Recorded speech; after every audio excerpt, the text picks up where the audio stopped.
अवधूत चिंतन श्री गुरुदेव दत्त। दत्तात्रेयं प्रपद्ये शरणमनुदिनं दीनबन्धुं मुकुन्दं।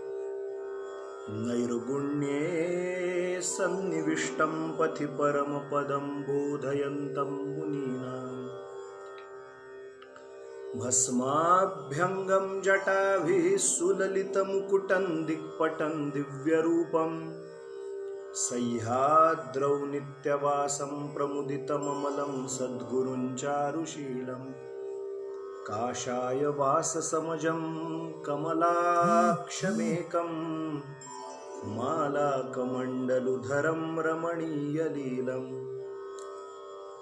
गोष्वान् क्रीडनपरं निगमान्तकेलिं देवत्रयात्मकमहं सततं नतोऽस्मि। कामं कल्पद्रुमो ह्येष साधुवृन्दानुसेवितः।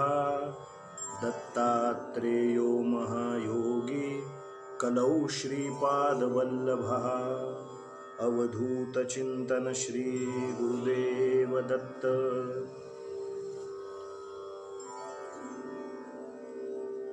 भगवान श्री पुरुषोत्तमांची गोपाल कृष्णांची प्रार्थना सगळे मिळून करूया। गोवर्धनधरं वंदे गोपालं गोपरूपिणं। गोकुलोत्सवमीशानं गोविन्दं गोपिकाप्रियं। भक्तिर्भवति गोविन्दे पुत्रपौत्रविवर्धिनी। अकीर्तिक्षयमाप्नोति सत्कीर्तिर्वर्धते चिरम्। सगळ्यांच्या परिपाठातला श्लोक। कृष्णाय वासुदेवाय हरये परमात्मने प्रणतः क्लेशनाशाय गोविन्दाय नमो नमः। सच्चिदानन्दरूपाय विश्वोत्पत्त्यादिहेतवे तापत्रयविनाशाय श्रीकृष्णाय वयं नुमः। यं प्रव्रजन्तमनुपेतमपेतकृत्यं द्वैपायनो विरहकातर आजुहाव। पुत्रेति तन्मयतया तरवोऽभिनेदुस्तं सर्वभूतहृदयं मुनिमानतोऽस्मि।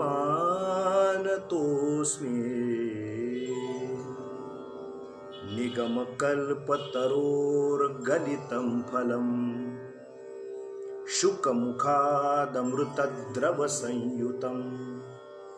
पिबत भागवतं रसमालयं मुहुरहो रसिका भुवि भावुकाः। जन्माद्यस्य यतोऽन्वयादितरतश्चार्थेष्वभिज्ञस्वराट्। तेने ब्रह्ममुदाय आदिकवये मुह्यन्ति यत्सूरयः। तेजो वारिमृदां यथा विनिमयो यत्र त्रिसर्गो मृषा। धाम्ना स्वेन सदा निरस्तकुहकं सत्यं परं धीमहि। गोपाल कृष्ण भगवान की जय।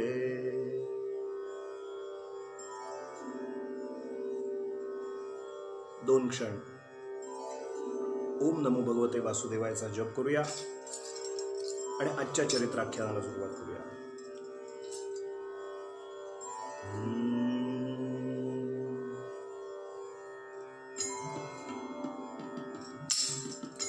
ओम नमो भगवते वासुदेवाय।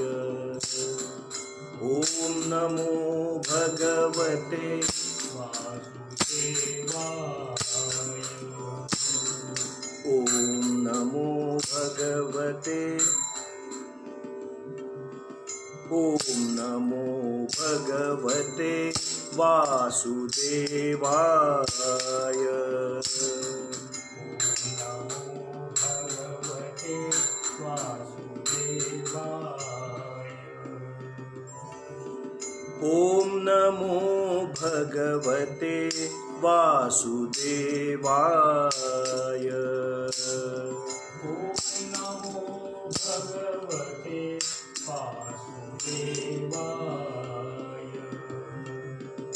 ओम नमो भगवते वासुदेवाय। ओम नमो भगवते वासुदेवाय। ओम नमो भगवते वासुदेवाय। ओम नमो भगवते वासुदेवाय। ओम नमो भगवते वासुदेवाय। ओम नमो भगवते वासुदेवाय। ओम नमो भगवते वासुदेवाय। ओम नमो भगवते वासुदेवाय। ओम नमो भगवते वासुदेवाय। ओम नमो भगवते वासुदेवाय। ओम नमो भगवते वासुदेवाय। ओम नमो भगवते वासुदेवाय। सगळ्यांनी म्हणायचं घरी ओम नमो भगवते वासुदेवाय। ओम नमो भगवते ओम नमो भगवते वासुदेवाय। ओम नमो भगवते वासुदेवाय। ओम नमो भगवते वासुदेवाय। ओम नमो भगवते वासुदेवाय।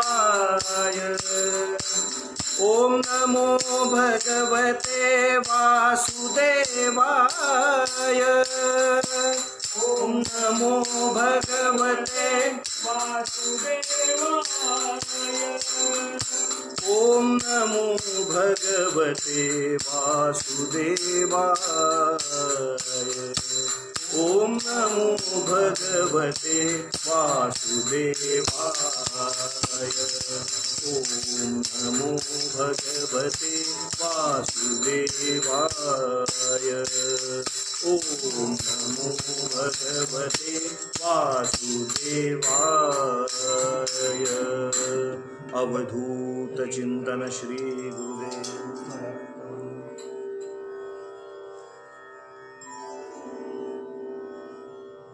योऽन्तः प्रविश्य मम वाचमिमां प्रसुप्तां सञ्जीवयत्यखिलशक्तिधरस्वधाम्ना अन्यांश्च हस्तचरणश्रवणत्वगादीन् प्राणान्नमो भगवते पुरुषाय तुभ्यं।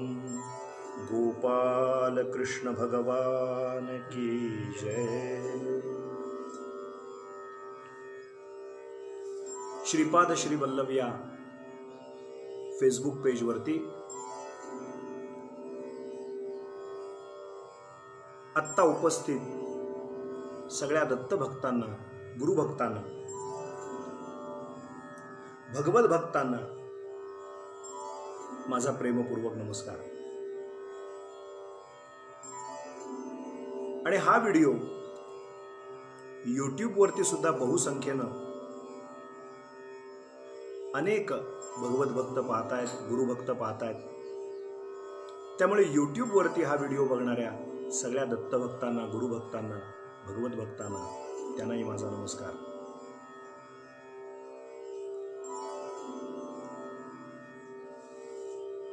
ज्या एका संकल्पानं आपण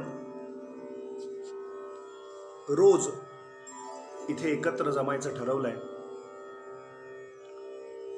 आणि सुखसंवाद मालेचा हा दुसऱ्या सत्राचा दुसरा भाग, त्यात बघता बघता 5-7 दिवसाचा कालावधी आता पूर्ण झालाय. म्हणजे दर 3 वर्षांनी येणारी अधिक मास नावाची पर्वणी, त्यातला 1/4 भाग, 1/4 भाग संपुष्टात आलाय असं म्हणायला हरकत नाही. आता आपल्या हातात काय आहे? बघता बघता आज दशमी तिथी आहे. तर या दशमीपासून उद्याची एकादशी, द्वादशी ते पूर्ण पौर्णिमा, पौर्णिमेनंतरचे 15 दिवस वद्य पक्षातले, जितकी म्हणून आपल्याला सेवा करता येईल, जेवढी म्हणून आपल्याला आराधना करता येईल, जेवढी म्हणून आपल्याला व्रतवैकल्य करता येतील, जेवढे म्हणून आपल्याला सत्संकल्प मनात त्याचं उच्चारण करता येईल आणि उच्चार केलेल्या संकल्पाप्रमाणे आचरण करता येईल, असे आता 3 आठवडे फक्त आपल्या हातात आहेत. म्हणजे 7-21, 20 ते 21 दिवसांचा काळ आपल्या हातात अंदाजे शिल्लक आहे. मराठी भाषेत एक छान म्हण आहे, वाहिली ती गंगा आणि राहिलं ते तीर्थ. जी वाहून गेली ती गंगा, आता जे हातात शिल्लक आहे ते तीर्थ रूपानं प्यायला काय हरकत आहे? वाहिली ती गंगा, राहिलं ते तीर्थ. या नात्याने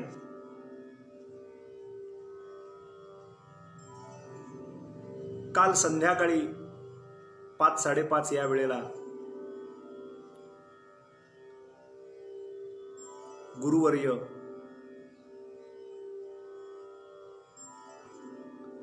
नानाबुवा काणे यांच्या और्ध्वदैहिक कर्माला, अंत्येष्टीला उपस्थित असल्यामुळं, त्या ठिकाणी असल्यामुळे आपण श्रीमद भागवत कथेच्या अनुषंगानं चालू असलेला कृष्ण जन्माचा चरित्राख्यानाचा भाग आणि अधिक मास महात्म्याविषयी काल आपण बोललो नाही. कालच्या दिवशी रात्री केवळ आणि केवळ हरिभक्तीपरायण वैकुंठवासी नारायणबुवा काणे यांनी शब्दबद्ध केलेल्या रचना आपल्या पुढे ठेवल्या आणि त्यांचा शब्दाचा आधार घेऊन त्यांना अतिशय विनम्र अशी आदरांजली, भावांजली आपण अर्पण केली. मी काल बोलताना असं म्हणालो होतो की सततम कीर्तयंतो माम या न्यायाने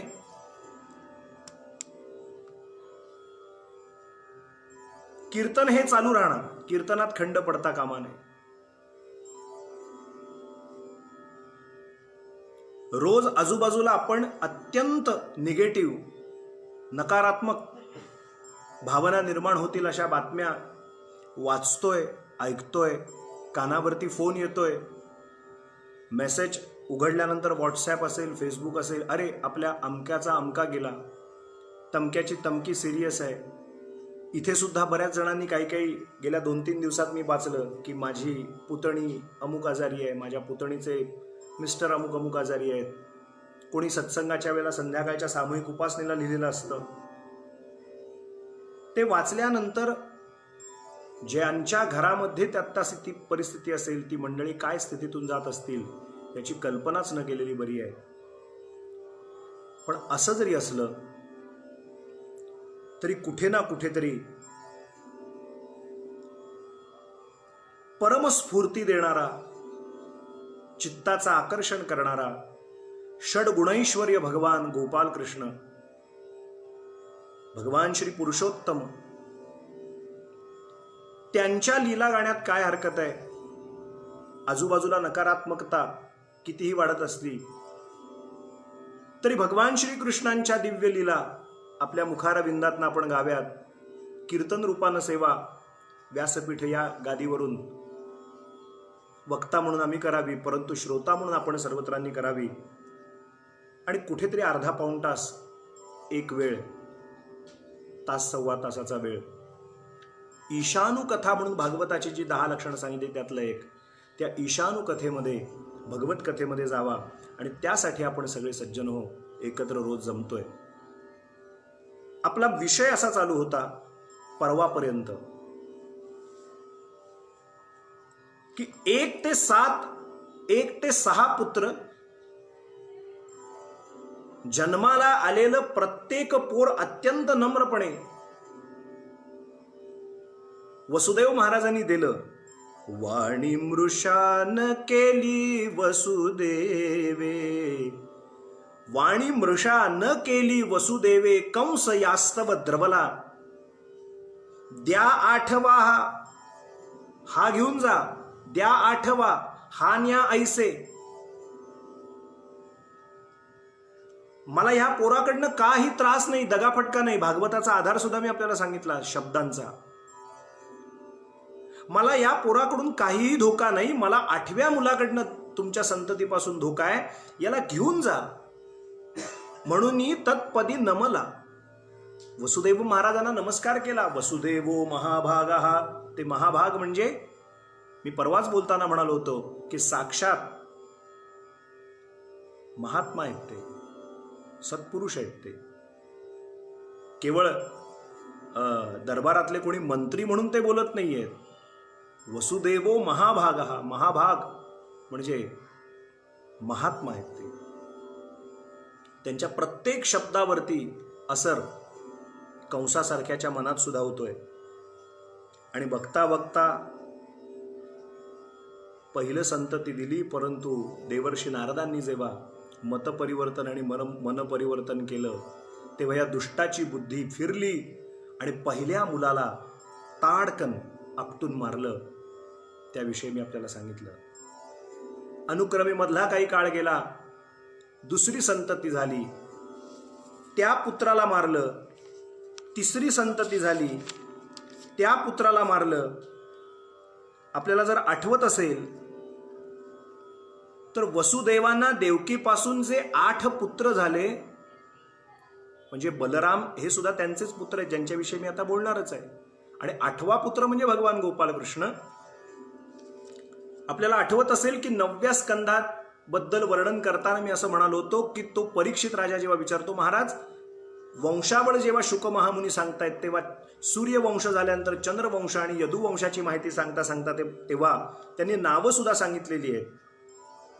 कीर्तिमंतम सुषेणंच भद्रसेन मुदारधी, रुजुम संमर्दनम भद्रम संकर्षणम महीश्वरम, अष्टमस्तु तयोरासीत.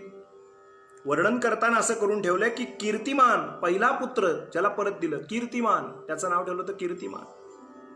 दुसरा पुत्र सुषेण, तिसरा पुत्र भद्रसेन, चौथा ऋजू, 5वा संमर्दन, 6वा भद्र आणि आता 7वा. म्हणजे कीर्तिमान, सुषेण, भद्रसेन, ऋजू आणि संमर्दन यांना ठार मारून झालाय. आणि आता 7वा गर्भ म्हणजे शेषावतार श्री बलराम, त्यांनी आईसाहेबांच्या पोटामध्ये प्रवेश केलाय. अष्टमस्तु तयोरासीत स्वयमेव हरिः किल, सुभद्राच महाभागा तव राजन पितामही. असा संदर्भ 9व्या स्कंधात आलेला मी आपल्याला सांगितला होता. ती 6 अपत्य मारली गेली आणि आता 7वा. सप्तमो वैष्णवम धाम, यमनंतम प्रचक्षते, गर्भो बभूव देवक्या हर्ष शोक विवर्धनः. गोपाल कृष्ण भगवान की जय. 7वा गर्भ प्रविष्ट झाला, आता शेषासी म्हणे अनंतासी म्हणे अनंत चला अवतार घेऊ त्वरित, असा पण विषय परवापर्यंत आपण पाहिला होता. ते म्हणाले मागच्या अवतारामध्ये मी लक्ष्मण झालो, शेष अवतार म्हणजे भगवान लक्ष्मण होते. ते म्हणाले मी तुझं राम अवतारात असताना मोठा बंधू म्हणून सगळं सगळं सगळं ऐकलं. आता माझी एक विनंती आहे, या जन्मात मी अग्रज म्हणजे पुढचा मोठा भाऊ होणार आणि तू माझा अनुज व्हायचं. भगवान म्हणाले अगदी तसंच होणार. पुढची इच्छा व्यक्त केली होती की केवळ मी मोठा भाऊ होणार नाही तर माझं तू सगळं ऐकशील असा शब्द दे. भगवान म्हणाले मी सगळं तुझं ऐकीन. श्रीकृष्ण हे चरित्राख्यानच मोठं विलक्षण आहे. परिपूर्ण तमस साक्षात कृष्णस्तु भगवान स्वयं. भगवान आहेत ते, षडगुणैश्वर्य परमात्मा म्हणजे गोपाल कृष्ण आहेत. शब्द तर सगळा देतील पण पाळतील की नाही याची खात्री नाही.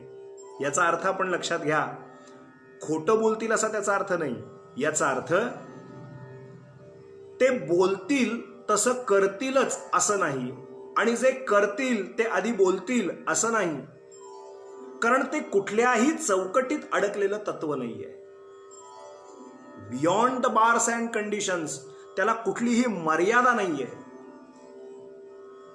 भगवान प्रभू रामचंद्रांना मानवी मर्यादा होत्या, किंबहुना त्यांनी त्या स्वतःहून पाळल्या होत्या.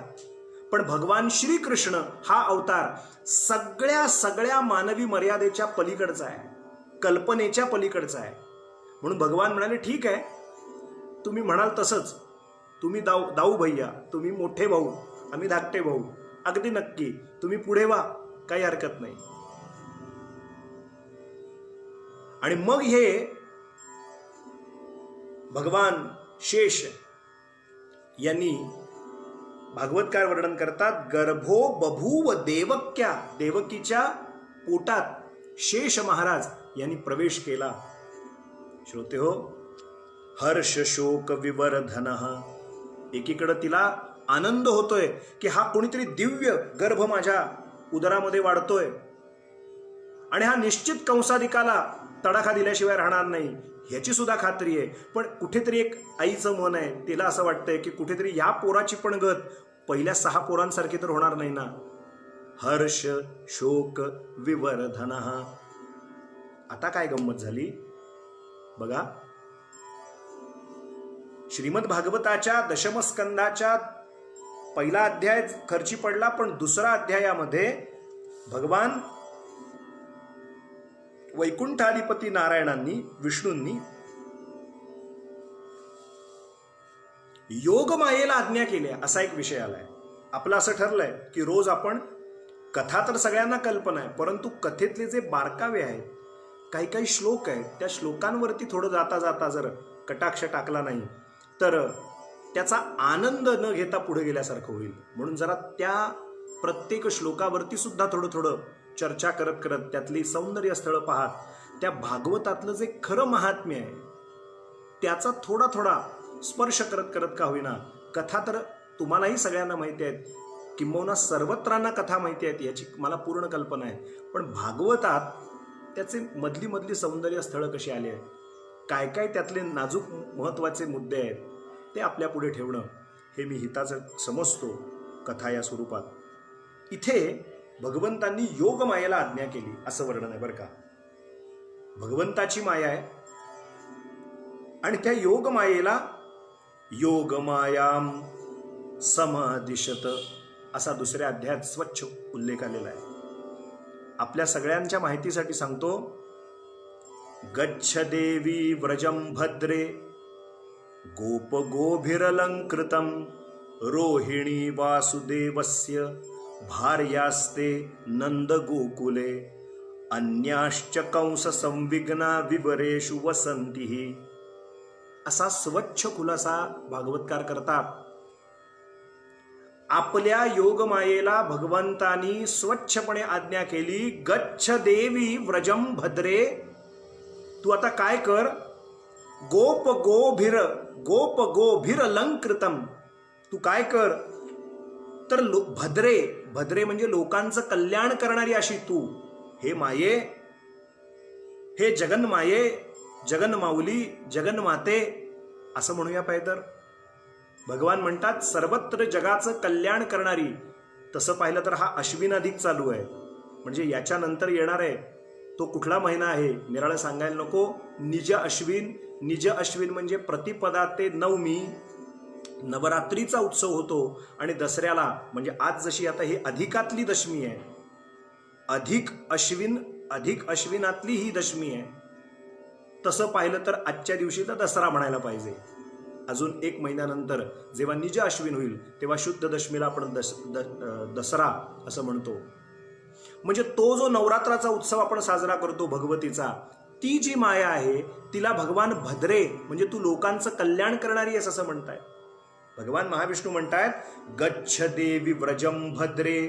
लोकांचं कल्याण करणारी, लोकांचं हित करणारी माऊली तू आहेस, जगन माऊली तू आहेस. तू काय कर, तू गोकुळात जा. जिथे मी लहानाचा मोठा होणार आहे ते गोकुळ कसं आहे माहितीये का, ते गोपाळांनी आणि गवळ्यांनी आणि गायींनी सुशोभित झालेलं आहे. गोप गोभिरलंकृतम. गोपांनी गायींनी अलंकृतम ते असं भरून निघालेलं आहे, सुशोभीकरण त्याचं झालेलं आहे. आणि नंद बाबा त्याचे मुख्य आहेत. आणि त्या नंद बाबांच्या त्या गोकुळात वसुदेव जे आहेत त्यांची पत्नी रोहिणी राहते. आणि त्या रोहिणीच्या गर्भामध्ये हा जो आता 6 महिने झालाय गर्भ, इकडे तुरुंगामध्ये असलेल्या देवकीच्या पोटात जो गर्भ वाढतोय, त्या गर्भाला तू तिथून काढ आणि तू रोहिणीच्या गर्भामध्ये प्रविष्ट कर. नंदाच्या गोकुळात रोहिणी म्हणून वसुदेवांचीच पत्नी राहते कंसाच्या भीतीनं. आपण प्रोटेक्शनमध्ये म्हणूया, संरक्षणामध्ये. नंद पाटलाच्या संरक्षणामध्ये रोहिणी नावाची पत्नी तिथे राहते. तिथे हा गर्भ पाठवायची व्यवस्था कर अशी आज्ञा प्रत्यक्ष जगन्मायेला, भगवतीला भगवान महाविष्णू करतायत. काय सुंदर व्यवहार आलाय पहा. रोहिणी वसुदेवस्य भार्यास्ते नंद गोकुले. ती गोकुळात राहते. आणि केवळ रोहिणीच नव्हे, बारकावा पहा काय, अन्यांश्च कंस संविघ्ना विवरेषु वसंती. इतकंच नव्हे तर वसुदेवाच्या अन्य पत्न्या सुद्धा आहेत. मी पहिल्यांदा 2 दिवसापूर्वी बोलताना म्हणालो होतो की देवकीसह रोहिणीसह सगळ्या मिळून 8 पत्न्या वसुदेव महाराजांच्या आहेत. पैकी 2, 1 रोहिणी आणि 1 देवकी आहे. आणखीन पण 6 म्हणून अन्यांश्च असा शब्दप्रयोग भागवतकार करतायत. अन्य सुद्धा पत्नी वसुदेवांच्या विवरेषु वसंती, त्या सुद्धा तिथे राहत आहेत. काय सुंदर भाव आलाय पहा. देवक्या जठरे गर्भम. भगवान सांगतायत शेषाख्यम धाम मामकम तत् सन्निकृष्य रोहिण्या उदरे सन्निवेशय. तू काय कर, भगवान 7व्या गर्भरूपानं देवकीच्या उदरात जे मी वाढतोय शेष अवतार रूपानं, तिथून काढ आणि रोहिणीच्या पोटात ने. रोहिण्या उदरे सन्निवेशय. सन्निवेशय म्हणजे तिथे नेऊन प्रस्थापित कर.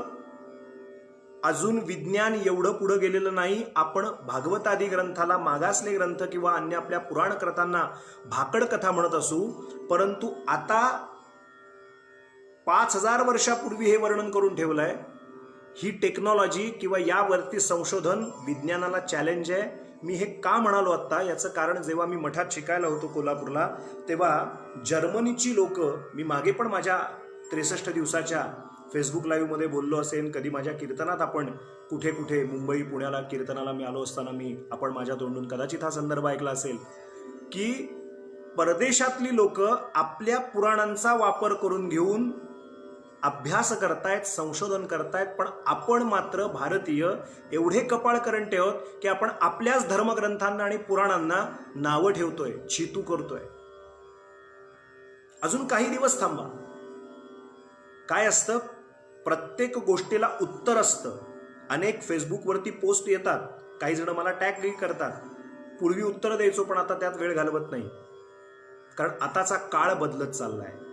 लोक हिंस्रक व्हायला लागले, लोक लगेच प्रतिक्रिया देतात, आणि अगदी अरेतुरेवरती येऊन अगदी घाणेरड्यातल्या घाणेरड्या शिव्या सुद्धा सुरू करतात. त्यामुळे सध्याचा काळ हा प्रत्येकालाच वाटतं की मला सगळंच कळतंय. त्यामुळं एखादी गोष्ट समजून घेण्यासाठी जर एखाद्यानं धर्मशास्त्राच्या आधारानं सांगितली तर त्याला 2 मिनिटात बदनाम केलं जातं. म्हणून सध्याचा काळ आमच्यासारख्या कीर्तनकार प्रवचनकारांनी केवळ त्या गादीवर उभं असताना जे काय वाटतं ते मोकळेपणानं सांगण्यासारखा शिल्लक राहिला आहे. परंतु सर्वसामान्यांच्यात आता जर कुणाला काही चांगलं सांगायला जावं आधारानं, स्वतःचं मत नव्हे धर्मग्रंथाचा आधार म्हणून, तर त्याला मूर्खात काढलं जातं. कारण आता सगळे सो कॉल्ड विज्ञानवादी आहेत. पण लक्षात घ्या, अणुरेणूबद्दलचा अभ्यास श्रीमद भागवतामच्या 4-5व्या स्कंदामध्ये स्वच्छ आलेला आहे. आपल्या ऋषीमुनींपासून आपल्या छोट्या छोट्या स्तोत्रांमध्ये सुद्धा अणुरेणूंचं वर्णन, फिजिक्सचा अभ्यास ती लोक करतायत आणि त्यांना त्याचे संदर्भ धागेदोरे सापडतायत आणि ते त्या श्लोकांवरती संशोधन करून पुढे जात आहेत. आत्ता मला माहीत नाही 300च्या वर अधिक संख्येनं लोक आपण ऐकताय. विषयात विषय निघतोय म्हणून मी आपल्याला सांगतो. जर आमचे केळकर बुवा ऐकत असतील तर त्यांचाच संदर्भ मी आपल्याला सांगतो. श्रीपाद बुवा केळकर म्हणून जे आहेत त्यांचे चुलत बंधू ते उत्तम भागवत कथा करतात, नागपूरला असतात. आणखीन उत्तम ज्योतिषी तर आहेत, पण उत्तम तपस्वी असे आहेत, अधिकारी असे आहेत भागवतातले. ते आता सगळं डिटेलमध्ये सांगत नाही, पण त्यांनी कोण्या एका काळी जर्मनीत लिहिलेला लेख फक्त हिंट देऊन ठेवतो, समक्ष भेटीत केव्हा तरी सांगेन आपल्याला. पण तिथे त्यावेळेला लिहून ठेवलेलं श्रीमद भागवताच्या आधाराने लिहून ठेवलेले लेख, त्यांना त्यांच्याकडनं जे काम अपेक्षित होतं ते करून घेतलं आणि नंतर त्यांना तिथून वेगळ्या पद्धतीनं, अपमानित असं नाही परंतु थोडक्यात आता निघा, तुमचं काम झालंय, ते यथोचित दक्षिणा किंवा अन्यही न करता ते बिचारे इकडे परत निघून आले. परंतु संस्कृत भाषेचा त्यांचा अभ्यासाचा वापर करून घेऊन भागवताच्या आधारानं त्यांनी त्यावेळेला लिहून काढलेले जे लेख होते, त्यांचा जो काही प्रबंध होता तो पूर्ण होऊ शकला नाही. पण त्याच्या आधारानं पुढे संशोधन केल्या गेलं आणि त्यातून पुढे मोठे अणुरेणूंचे स्फोट घडल्यानंतर अणुशक्ती कशी तयार होते याच्यावरतीचं मोठं संशोधन भागवताच्या आधाराने झालं असं म्हटलं जातं. आणखीन थोडीशी माहितीसाठी सांगतो. आणि बुद्ध हसला नावाचं जे आपण शाळेत असताना शिकत आलो किंवा काय आपण ऐकलं असेल, हे वाक्य होतं, परवलीचा शब्द होता. याचा अर्थ असा होता की अणु चाचण्या केल्या त्यावेळेला वापरण्यात आलेलं ते जे सगळं तंत्रज्ञान आहे ते श्रीमद भागवताच्या अनुषंगानं कशी ऊर्जा तयार होते, कुठले अणुरेणू कुठल्यावरती धडकल्यानंतर किती ऊर्जा क्रिएट होते, या सगळ्याचं वर्णन श्रीमद भागवतादी ग्रंथाच्या आधारानं ही पाश्चात्य लोक आता करतायत. आणि जेव्हा तेच ज्ञान पेटंट घेऊन आपल्या माथी पैसे देऊन विकतील तेव्हा आम्ही म्हणू की वा, आमचे ऋषीमुनी किती थोर होते, नाही आमचे साधू संत किती थोर होते. हे आपलं आपल्याकडेच आहे, पण आपल्याला आपलं म्हणून बघण्याची त्याच्याकडे दृष्टी नाही आहे. म्हणून इतरांचं सोडा, पण जेवढे सश्रद्धा आत्ता ऐकतायत हे सश्रद्धांसाठी आहे, चिकित्सकांसाठी आणि वाया वेळ घालवणाऱ्यांसाठी नाही आहे.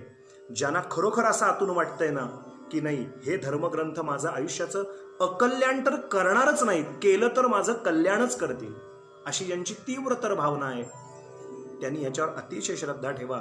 शरण जा. दिसायला ते शब्द दिसतील, पण ते शब्द 5000 वर्षापूर्वीचे असले तरी अतिशय ताकदीनं भरलेले शब्द श्रोते होत्यात. खूप ताकद भरलेली आहे, खूप ताकद आहे त्याच्यात. म्हणून एकेका शब्दावरती, एकेका ओळीवरती खूप चिंतन करावं आणि त्याचा आनंद घ्यावा, असा एक विषय आहे. इथे कशावरनं हा विषय निघाला की एका स्त्रीच्या उदरात एक गर्भ वाढतोय, तो काढ आणि तो तू दुसऱ्या स्त्रीच्या गर्भात प्रविष्ट कर. आता हे कोड आहे. आज ना उद्या भौतिक विज्ञान याच्यावर संशोधन करेल किंवा करावं त्यांनी. काही वर्षापूर्वी टेस्ट ट्यूब बेबी म्हणल्यानंतर अवघड वाटायचं, पण आता विज्ञान प्रगत होत गेलं आणि टेस्ट ट्यूब बेबी हेही निघालं. पण या सगळ्या संकल्पना, विमान नावाचा संकल्पना कपिल देवहूतीच्या आख्यानात येत आहे. जरा विषयांतर होतंय श्रोते हो, मला कल्पना आहे, परंतु सांगणं आवश्यक आहे या निमित्तानं. कपिल देवहूतीच्या वेळेला आत्ता जे तुम्ही काही शॉपिंग मॉल वगैरे आपण बघतो ना, हो काय किती कसं ती दुकानं कशी, कसं ते सरकते जिने आहेत, कसं ते असं वरती काय एस्केलेटर म्हणतात ते कसे जिने सरकते चाललेत, कसे ते दुकानं अशी बदलतायत, कसे शॉपिंग मॉल. अहो दुबई शॉपिंग मॉल केवढा छान आहे, 3.5-4 काय 1.5-2 एकरामध्ये तो शॉपिंग मॉल आहे, अमका असा आहे, तमकं तसं आहे. आपल्याला अगदी असे कानावर हात ठेवून लोक अगदी काय करू आणि काय नको. पण देवहूती कपिल आख्यान भागवतातलं वाचा, त्यावेळेला ती एक एक सृष्टीची निर्मिती करायला सांगते आणि ते कशा कशा पद्धतीने करतात. त्या एका विमानामध्ये 7 मजले कसे होते याचं वर्णन आहे. केव्हा तरी सविस्तरानं विषय आला तर आपण त्याविषयी नक्की बोलू. एका विमानात म्हणजे आता जे आपण बघतो ना, एका फ्लॅटमध्ये एकेच ठिकाणी स्विमिंग टँक पण आहे, एकेच ठिकाणी ते चार्टर्ड प्लेन पण उतरतं. ही सगळी व्यवस्था श्रीमद भागवतात 5000 वर्षापूर्वी भागवतात लिहून ठेवलेली आहे. जरा डोळे उघडून तिथं फक्त वाचायची आवश्यकता आहे, किंवा कोणी सांगत असेल तर ते ऐकण्याची आवश्यकता आहे फक्त. मला काय सांगायचं याचं तात्पर्य अर्थ आपल्या निश्चितपणानं लक्षात आला असेल श्रोते हो, की यात भाकड गोष्टी नाही आहेत, टाइमपाससाठीच्या गोष्टी नाही आहेत. इति श्रीमद भागवते परमकथा परमहंस संहितायाम परमहंस संहिताही. हे आपली जाता जाता पानाला चुना लावला आणि पान तोंडात टाकलं म्हणून गप्पा मारतो तशा शिळोपाच्या गप्पा मारण्याचे ही ग्रंथ नव्हे. उदरनिर्वाह माझा त्याच्यावरती व्हावा. केली भागवत कथा 7 दिवस, कमावले पुष्कळ पैसे आणि आरतीत लोकांनी पैसे टाकले आणि मला 7 दिवस किती मिळतील, एवढ्या पुरता मर्यादित हा धंदा नव्हे, हा व्यवसाय नव्हे. याच्यावरती चिंतन करायची फार मोठी आवश्यकता आहे. त्याच्यात रंगून जाण्याची फार मोठी आवश्यकता आहे. त्यातला एक एक शब्द आपल्याला उत्साह देतो, ऊर्जा देतो, ताकद देतो, ज्ञान देतो, भक्ती देतो, वैराग्य देतो.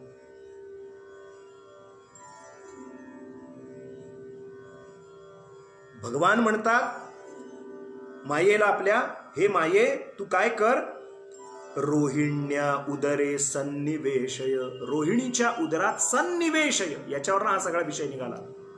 तू तिथे ते दे. तिनं तो प्रकार केला, योगमायेनं तो प्रकार केला. भगवान काय म्हणतात, मी तुला आशीर्वाद देतो. आशीर्वाद असा देतो, भगवान म्हणतात की तिला ते चर्चा चालली आहे मायेशी आणि त्यांची, तू असं असं कर. मग इकडे काय होईल की इकडच्या पोटात वाढत असलेला गर्भ तिकडे रोहिणीच्या उदरात वाढेल आणि त्याच्यानंतर 8वा अवतार म्हणजे मी येईन आणि तू काय कर. म्हणजे एकमेक आपण कसं प्रवासात नियोजन ठरवतो ना, तसं भगवान नियोजन सांगतायत तिला. असा त्यातला मतितार्थ आहे की मी आता असं करतो, मग तू आधी असं कर. गर्भ इकडनं घेऊन तिथे प्रविष्ट कर. हे पहिलं काम तू कर. तू योगमाया आहेस, तू हे करू शकतेस, तू भद्रा कल्याण करणारीस, तू हे कर. आणि नंतर मी 8वा गर्भ म्हणून देवकी मातेच्या पोटी जन्माला येईन. पहिला गर्भ तो पोटातच गळाला अशी वार्ता केली जाईल आणि मी मात्र 8वा गर्भ म्हणून प्रविष्ट होईन. आणि त्याच वेळेला तू मात्र नंद पाटलाच्या घरात यशोदा मैयाच्या पोटी जन्माला ये. तू तिथे जन्माला ये, मी इकडे जन्माला येतो. मग मी इकडून जन्माला आल्यानंतर काय काय करायचं ते सुद्धा भगवंतांनी सांगून ठेवलंय. हो, किती सुंदर वर्णन श्रीमद भागवतात सांगितलंय. आपण केवळ असं पुढे पुढे सरकवत पानं जायची आवश्यकता नाही. मी आपल्याला त्यातलं सौंदर्य स्थळ जाता जाता पुढे सांगत पुढे सरकतो. भगवान म्हणतात, नामधेयानि कुर्वन्ति स्थानानि नरा भुवि दुर्गेति भद्रकाली ती विजया वैष्णवी तिथी. इथे भागवतात 2 श्लोक, 11वा आणि 12वा श्लोक आला. त्यात भगवान म्हणतात, तू सगळ्यांना सांभाळणारी आहेस, सगळ्यांना समर्थ करणारी आहेस. तुझ्या उपासनेने, हे भगवती योगमाये, तुझ्या उपासनेने कुठल्या धूपोपहार बलिभी सर्व काम वरप्रदाम, तू लोकांचं मनेप्सित कामना पूर्ण करणारी आहे अशी ठरशील. आणि तू काय करशील, लोक धूप दीप नैवेद्य इत्यादी अर्पण करून तुझी पूजा अर्चा करतील.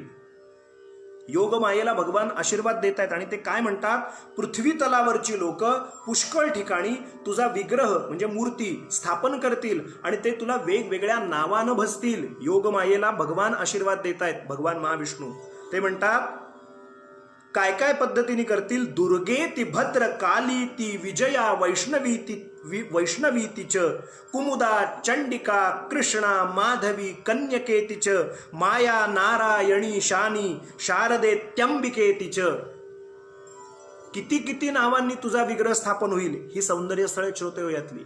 भगवान सांगतात, हे भगवती तुला दुर्गा, भद्रकाली, काली, विजया, वैष्णवी, कुमुदा, चंडिका, कृष्णा, माधवी, कन्या, माया, नारायणी, ईशानी, शारदा, अंबिका अनेक नावांनी तुझी स्थापना केली जाईल. आणि तुझ्या स्थापनेनं तुझ्या मूर्तीचा, तुझ्या विग्रहाचा स्थापन करून लोक जय जयकार करतील. आणि कलियुगात मृत्यूलोकातली लोक धूप दीप आरती नैवेद्य गाऊन तू त्यांच्या सेवेवर प्रसन्न होऊन तू त्यांना वरदान देणारी अशी होशील. आशीर्वाद देत आहेत भगवान महाविष्णू. आणि देवकीच्या गर्भातनं तू जेव्हा काढशील आणि रोहिणीच्या उदरात टाकशील, त्यामुळे शेषाला म्हणजे या 7व्या अवताराला संकर्षण हे नाव प्राप्त होईल.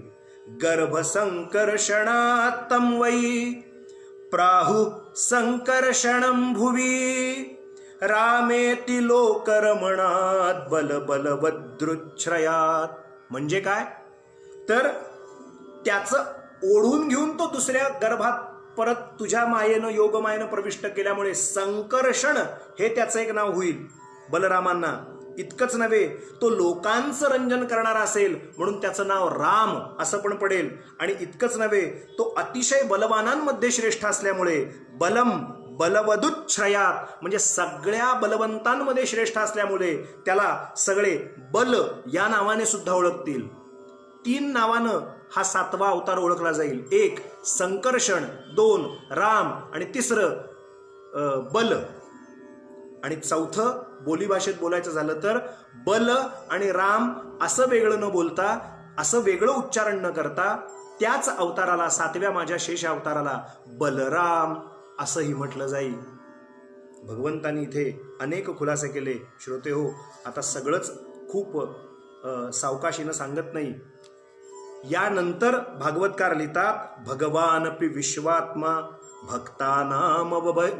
भक्तानाम भयंकरः अविवेशांश भागेन मन आनक दुंदुभे.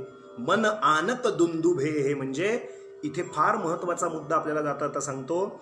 भक्तांवर अभयदान देणारे भगवान विष्णू त्यांनी वसुदेवांच्या मनामध्ये आपल्या सर्व कलांसह प्रवेश केला असं वर्णन श्रीमद भागवतकार करतात. आता जरा पुढे सरकूया.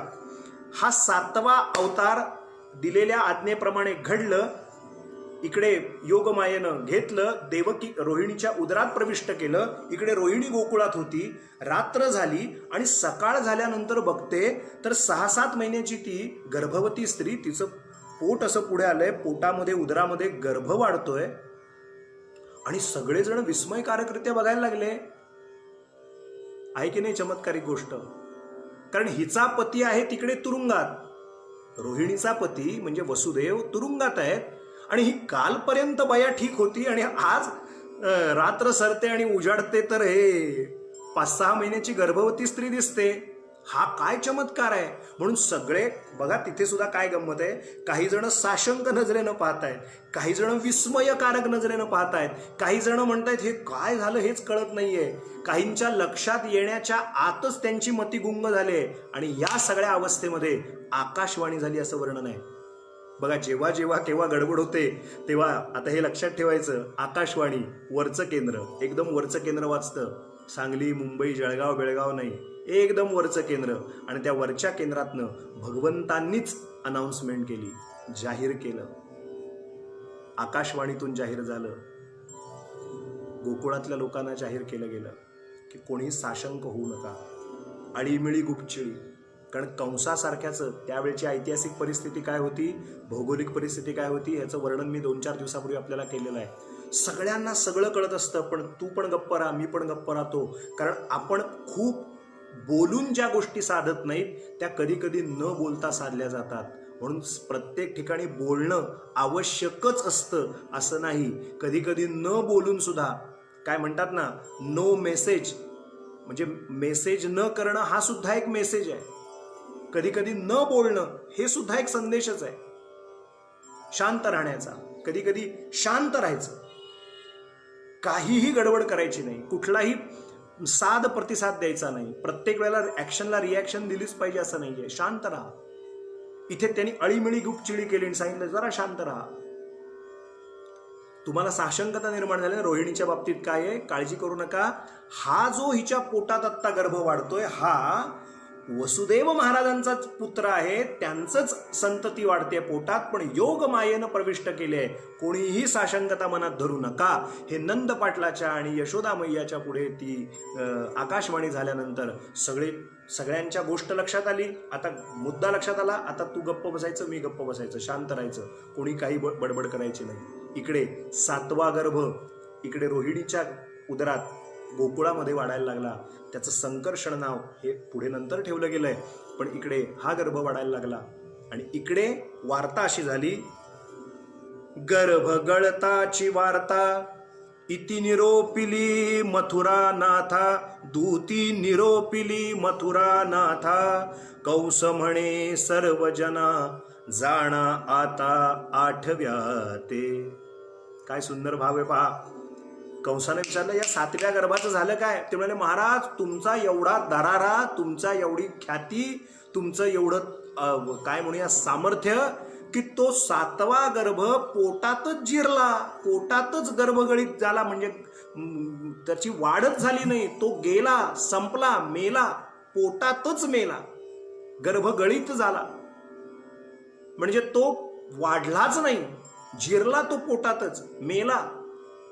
कंस म्हणतो म्हणजे मला मारायची वेळच आली नाही. अहो तुमचा दराराच किती.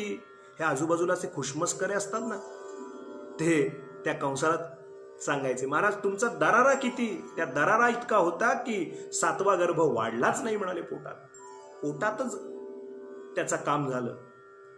असं आहे का म्हणाले. गर्भ गळताची वार्ता दूती निरोपिली मथुरा नाथा. आता शब्द फार महत्वाचा आहे. कंस म्हणे सर्व जना जाणा आता 8व्याते. आता 8व्याची आठवण सुरू झाली. काय मजा आहे. श्रीमद भागवतात वर्णन करून ठेवले. भागवतकार असं म्हणतात कंसाची स्थिती काय झाली. इथे कंसाच्या मनात मध्ये मध्ये जसा 8व्यांदा देवकी मातेला दिवस राहिले ते कळलं जसं. कारण मी मगाशी सांगितलं भगवंतांनी हळूहळू वसुदेवांच्या मनाचा ताबा घेतलाय आणि सर्व कलांनिशी वसुदेवांच्या मनामध्ये प्रविष्ट झाले असं भागवतकार वर्णन करतात. त्यानंतर आता देवकी मातेला बरोबर लक्षात घ्या, दिवस राहिलेत हे कळल्यानंतर आता 8व्याचं आठवण म्हणजे संस्मरण डोक्यात सुरू झालं. कंस म्हणे सर्वजना जाणा आता 8व्याते. 8व्याची सुरुवात झाली. कंसाच्या मनात असं येत होतं की आत्ता जावं या क्षणाला आणि देवकीला ठार मारून टाकावं, असं सुद्धा भागवतात वर्णन आहे. पण त्याला ते वसुदेव महाराजांचे शब्द एवढे डोक्यात बसले की अरे तू एका स्त्रीला जर मारलंस तर तुझ्याकडे काय काय पातक तुझ्या डोक्याला येईल माहितीये का. एकतर तू एका स्त्रीला मारतोयस, त्यात गर्भवती स्त्रीला मारतोयस, त्यात ती तुझी बहीण, आणि असं सगळं केल्यामुळे तुझं आयुष्य आणि लक्ष्मी त्याचं हनन होईल. हे जे शब्द बोलून गेले होते वसुदेव, आणि यावत चंद्र दिवा करो, तुझ्यावरती शिक्का मारला जाईल की स्त्रीवर हात उगारणारा असा होता हा पुरुष, काही पराक्रमी नव्हता कंस. त्यामुळे त्याला असं खूप वाटायचं की आता जाऊन मारूया, पण नंतर तोच मनाला आवर घालायचा, नको नको जन्माला येऊ दे ना, मग बघू काय ते. आता त्याला उठता बसता खाता पिता फक्त 8व्या गर्भाची आठवण सुरू झाली. श्रोते हो, ही केवळ गोष्ट नाहीये, याच्यात सिद्धांत दडलेला आहे. घड्याळाचा काटा 6 वरती आलाय. सिद्धांत काय मी आपल्याला सांगतो. भागवतातला श्लोक जसाच्या तसा आपल्याला सांगतो आधी, मग सिद्धांत सांगतो, त्यातलं तत्वज्ञान काय ते सांगतो.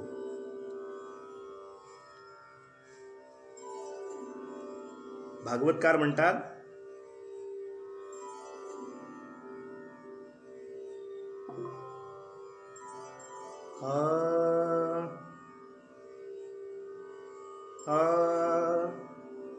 इति घोर तमात भावात.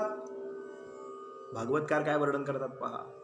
इति घोर तमात भावात सन्निवृत्त स्वयं प्रभु आस्ते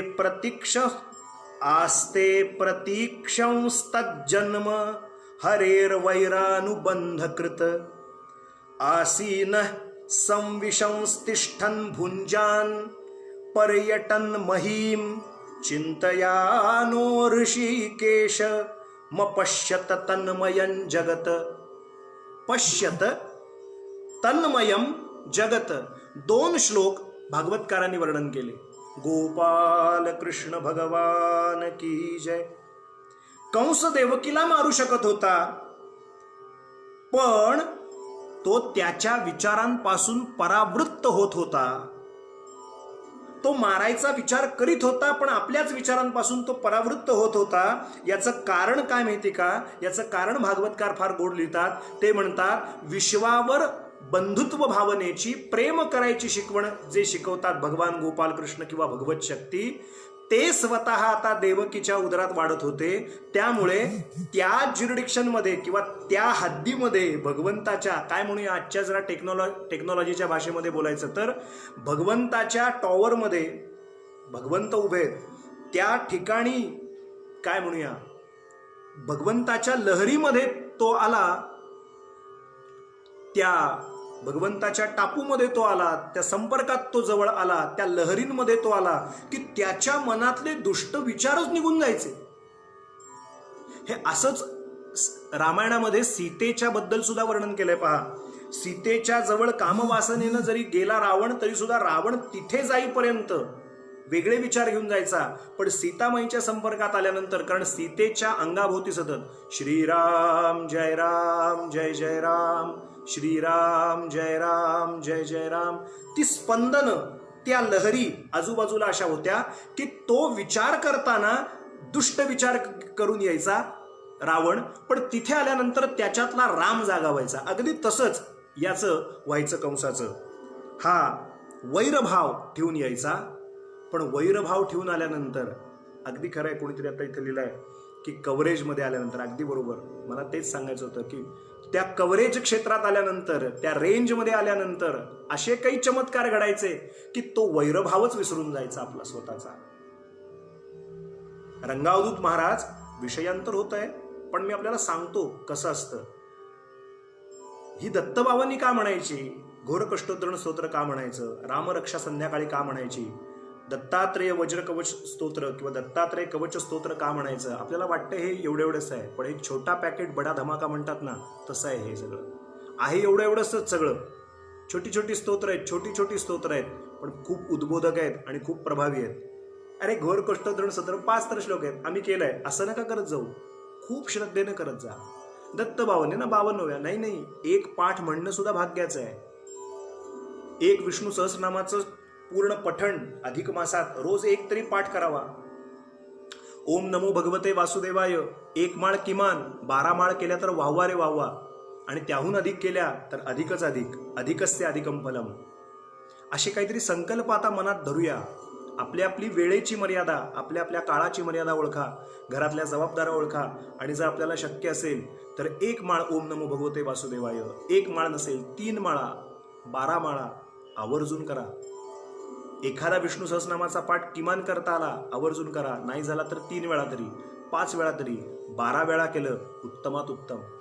असा जर संकल्प कोणी जर सोडला की आजपासून आज 12 पाठ, ते पुढचे 12 दिवस मी रोज 12 पाठ करेन. जर वेळेची मर्यादा काही नसेल आणि वेळ ॲम्पल असेल, उपलब्धता असेल, वेळेची उपलब्धता व्यवस्थित असेल, तर इकडे तिकडे वेळ गमावण्यापेक्षा हा अधिक महिना पुन्हा 3 वर्षानंतर येणार आहे.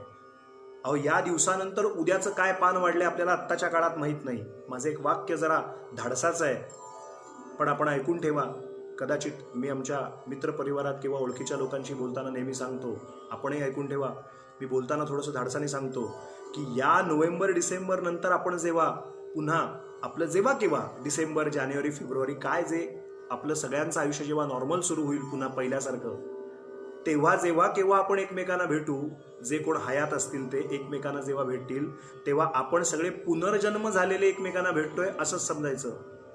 कारण या अक्षरशः मृत्यू आजूबाजूला असताना आपण त्या मृत्यूतून पुनर्जन्म झाल्यानंतरच एकमेकांना पुन्हा भेटतोय असं समजलं तर धाडसाचं वाक्य आहे हे, परंतु वावगं ठरणार नाही. कारण आजूबाजूला आपल्या मृत्यू आहे, आपल्या आजूबाजूची लोक ओळखी पाळखीची जाताना आपण पाहतोय आणि यातून वाचलोय याचा अर्थ लक्षात ठेवायचा की आता हे जे मिळालेलं लाईफ आहे, आयुष्य आहे, इथून पुढचं कोरोना नंतरचं ते भगवंताने दिलेलं बोनसचंच आयुष्य आपण जगतोय असं समजायचं. असं म्हटलं तर वावगं ठरणार नाही. सांगायचा मूळ मुद्दा असा की 1 पाठ तरी, 3 पाठ तरी, 12 पाठ तरी, तर मूळ संकल्प आपल्याला सांगतो. जर 12 दिवस सलग, मी आपल्याला आजच्या दिवसाची सुरुवात करताना सांगितलंय की आता हे शेवटचे 18-20 दिवस शिल्लक आहेत, 3 आठवडे शिल्लक आहेत, पुन्हा 3 वर्षांनंतर अधिक मास येईल. श्रोते, जर वेळेची उपलब्धता असेल तर ती बबड्याची सिरियल बघायची थोडी बंद केली तर चालेल. आणखीन कुठलीच दुसरी सिरियल लागली असेल नवीन, काय डान्स इंडिया डान्स, सगळे रियालिटी शो सुरू झाले, कुठले गाण्याचे आहेत, कुठले नाचाचे आहेत, ते जरा बाजूला ठेवले तर चालतील. पण हा 3 वर्षांनी येणारा महिना आहे, हा जर सार्थकी लावायचा असेल थोडं पहाटे उठायला काही हरकत नाही. अगदी 3:30-4 नाही, पण 5, 5:30, 6ला जर उठलं, दात घासलं, आवरलं. आजच्या काळात गोंडस शब्द आहे ज्याला म्हणतात फ्रेश होणं. ते फ्रेश झालं की देवाला नमस्कार केल्यानंतर 1-2-3 पाठ सकाळी करून घ्यावेत. 9 ते 12च्या दरम्यान 1-2-3 पाठ करावेत. दुपारच्या वेळेला 1-2-3 पाठ करावेत. रात्री निजण्यापूर्वी 1-2-3 पाठ करावेत. 3-3 पाठाचे 4 स्लॉट केले तर 12 पाठ निश्चितपणानं होऊ शकतात. अगदी एवढा ताण घ्यायचा नसेल तर 6 पाठ आज, उद्या 6 पाठ, अशा पद्धतीने करू शकता. थोडक्यात जे शक्य आहे ते. पण जर 12 पाठ करू शकला तर 12 पाठ गुणिले 12 दिवस तर 12-12-44 म्हणजे 144 विष्णू सहस्रनामाचे पाठ या अधिक मासात आपल्याकडनं होतील, ज्याला वैष्णव शास्त्रामध्ये लघु मंडळ विष्णू सहस्रनामाचं म्हटलं गेलं आहे. लघु मंडळ. थोडं विषयांतर होत आहे, मला कल्पना आहे, पण हेच तर चर्चा करायची आहे म्हणून तर आपण एकत्र जमलोय ना. कारण दिवस आता हातात कमी आहेत. जसे त्या परीक्षिताच्या हातात दिवस कमी होते 7, तसे आपल्या हातात अधिक महिन्याचे 18-20 दिवस शेवटचे शिल्लक आहेत. पुन्हा 3 वर्षांनी वाट बघायला लागेल अधिक मासाची. बऱ्याच जणांचे या संदर्भानं प्रश्न पण आहेत, ईमेल पण आलेत, म्हणून सार्वत्रिकांना एकत्र उदाहरण देतोय. 1 माळ तरी ओम नमो भगवते वासुदेवायचा जप. नाही झालं तर 12 तरी माळा विष्णू या ओम नमो भगवते वासुदेवायच्या. अगदी 12 नाही, किमान 1, 3, 12 या संख्येत तरी आपण करत राहा. नोंद करा काय घडतं याच्यातनं हा विषय निघाला. आपण जेव्हा नामोच्चारण करतो तेव्हा आपल्या भोवती त्या ध्वनी लहरी पसरतात आणि शरीराच्या भोवती खऱ्या अर्थानं कवच देण्याचं काम करतात. हे विज्ञानानं सिद्ध केलंय. याच्यावरती मी उद्या परवा तेरवा केव्हा तरी नक्की बोलतो, नक्की सांगेन याच्यावरती काय ते. परंतु इतक्या नकारात्मक भावना आजूबाजूला चालू असताना रोज 1 तासाची संध्याकाळची उपासना आपण जेव्हा गेले 5.5-6 महिने दत्त महाराज त्यांच्या कृपेनं आपण रोज संध्याकाळी विश्वप्रार्थना करू शकतोय. इतके दिवस ती ऑनलाईन करत नव्हतो, परंतु जेव्हा हे कळलं लोकांकडनं की आपण हे सर्वांना यात सामावून घेऊ शकतो, तेव्हा आपण ऑनलाईन सुद्धा संध्याकाळी 7-5 ते 8:15 करतोय. का करतोय हे? याचं कारण तेवढ्या लोकांची स्पंदनं, तेवढ्या लोकांच्या शुभ प्रेरणा या वाईट शक्तींवरती मात करायला उपयोगी पडतील श्रोते हो. म्हणून आपण सगळ्यांनी एकत्र यायचं आहे.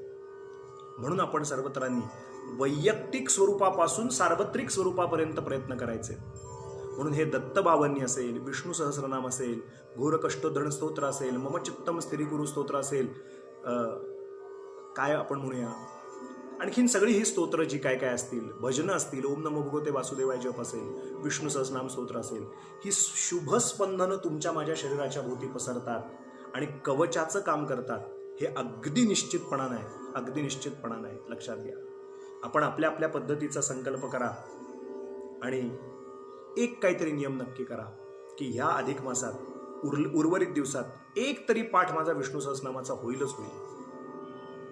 3 पाठ तरी मी नक्कीच करेन. 12 पाठ जर करायची वेळ असेल तर मी करीनच करेन. 12 44 144 पाठाचं एक लघु पुरश्चरण, लघु मंडळ मी निश्चितपणानं करीन. आणि त्याची स्पंदनं आणि त्याची जी काही लहरी आहेत त्या शरीराभोवती कशा पसरतात याच्याविषयी मी तुम्हाला नक्की सांगेन. शरीरातला ताप कमी व्हावा. दासगणू महाराज आजारी पडले होते, हे सिद्ध केलं विज्ञानाने. आमच्या वरदानंद भारतींनी, म्हणजे पूर्वाश्रमीचे अनंतराव आठवले, वरदानंद भारती अप्पा, त्यांना दासगणू महाराजांनी पंढरपुरात सांगितलं की ते रोज विष्णू सहस्रनाम म्हणायचे. म्हणे माझे पोथी काढ आणि तू पोथी म्हणायला सुरुवात कर. त्यांनी पोथी घेऊन एक हात हातात धर आणि हातात हात धरून एकीकडे विष्णू सहस्रनाम म्हणत होते, एकीकडे हातात हात धरला होता. विष्णू सहस्रनामाच्या पठणानी दासगणू महाराजांचा तापही उतरला. हे अप्पांनी आपल्या स्वानुभवामध्ये सांगितलेलं आहे. म्हणजे हे थोतांड नाहीये, या भाकड गप्पा नाहीये. जर शरीरात काही जर इकडे तिकडे 19-20 होत असेल तर विष्णू सहस्रनाम तुम्हाला तारल्याशिवाय राहणार नाही. म्हणून विष्णू सहस्रनामाची उपासना उर्वरित अधिक मासात जेवढी शक्य होईल तेवढी करूया. ती केल्याने आजूबाजूला स्पंदनं तयार होतात आणि ती स्पंदनं तयार झाल्यानंतर हरदासाची कथा मूळ पदावर आली पाहिजे. म्हणून सांगतो, न क्रोधो न च मात्सर्यम, विष्णू सहस्रनामाची फलश्रुती. न क्रोधो न च मात्सर्यम न लोभो न शुभामती भवन्ति कृत पुण्यानां भक्तानां पुरुषोत्तमे. लक्षात आले का गंमत? जो ते पठण करतो तो कधी क्रोधी होत नाही, समोरच्यावर कधी चिडत नाही. न क्रोधो न च मात्सर्यम. अगदी नक्की म्हणण्याचा अर्थ लक्षात घ्या, तात्पर्य अर्थ लक्षात घ्या. आता एक एक आणखीन स्तोत्र त्यात टाईप करून देऊ नका. जे तुम्ही करू इच्छिता ते करा, पण जास्तीत जास्त करा, हा त्याचा म्हणण्याचा मतितार्थ आहे. व्यंकटेश स्तोत्र वाचलं तर चालेल का? अगदी नक्की चालेल. आपण अवश्य नक्की वाचा. जे तुम्हाला येतंय ते करा, परंतु नक्की करत राहा. उद्या हे का आज विस्तारानं सांगतोय? कारण आज दशमी आहे आणि उद्या एकादशी आहे. उद्यापासून सुरू करा. एकादशीपासून पुढच्या 12 दिवसांमध्ये 144 पाठ जर करता आले, लघु पुरश्चरण, लघु मंडळ, तर सोने पे सुहागा, अधिक महिना सार्थकी लागेल. नाही शक्य झालं किमान एक पाठ तरी न चुकता करीन, एवढं तरी करा, जितकं शक्य होईल तेवढं. काय सांगत होतो? न क्रोधो न च मात्सर्यम न लोभो नाशुभामती. इथे तो मुद्दा आला. भगवंताच्या नामाच्या उच्चारणाने जर क्रोध होत नाही, मात्सर्य भाव दूर होतो, अशुभमती दूर होते, लोभीपणा दूर होतो. भवन्ति कृत पुण्यानां भक्तानां पुरुषोत्तमे. हे जर पुरुषोत्तमाच्या भक्तांनी त्याच्या नामाच्या उच्चारणाने जर ही फलश्रुती असेल तर तो स्वतः देवकीच्या उदरात आहे. तो स्वतः देवकीच्या उदरात आहे. तो कशा पद्धतीने वाईट विचार करू शकेल हो? लॉजिक लक्षात आलं का आपल्याला? देवाच्या पुरुषोत्तमाच्या नावानी जर ही फलश्रुती असेल आणि हे नावानी, आणि तो स्वतः जर तिथे मुक्कामाला असेल पोटात, तर वाईट विचार करू शकेल का तो? म्हणून भागवतकार लिहितात की त्याच्या मनात वाईट विचार येत होते, पण तो सतत परावृत्त होत होता. इति घोर तमात भावात. त्याच्या मनात खूप घोर म्हणजे वाईट वाईट विचार येत होते. असं करीन, तसं करीन, तसं करीन. पण म्हणून मी आपल्याला सांगितलं की त्यात एक सिद्धांत दडलाय, तो सांगेन. म्हणून तो सिद्धांत आपल्याला सांगतोय, तो हाय. काय गंमत घडली? भगवंताच्या सान्निध्यामुळे त्याच्यातला जो वैर भाव होता, दुष्ट भाव होता, तो नष्ट व्हायला लागला. आणि एक उलट घटना घडली जादाची. ती काय घडली? तर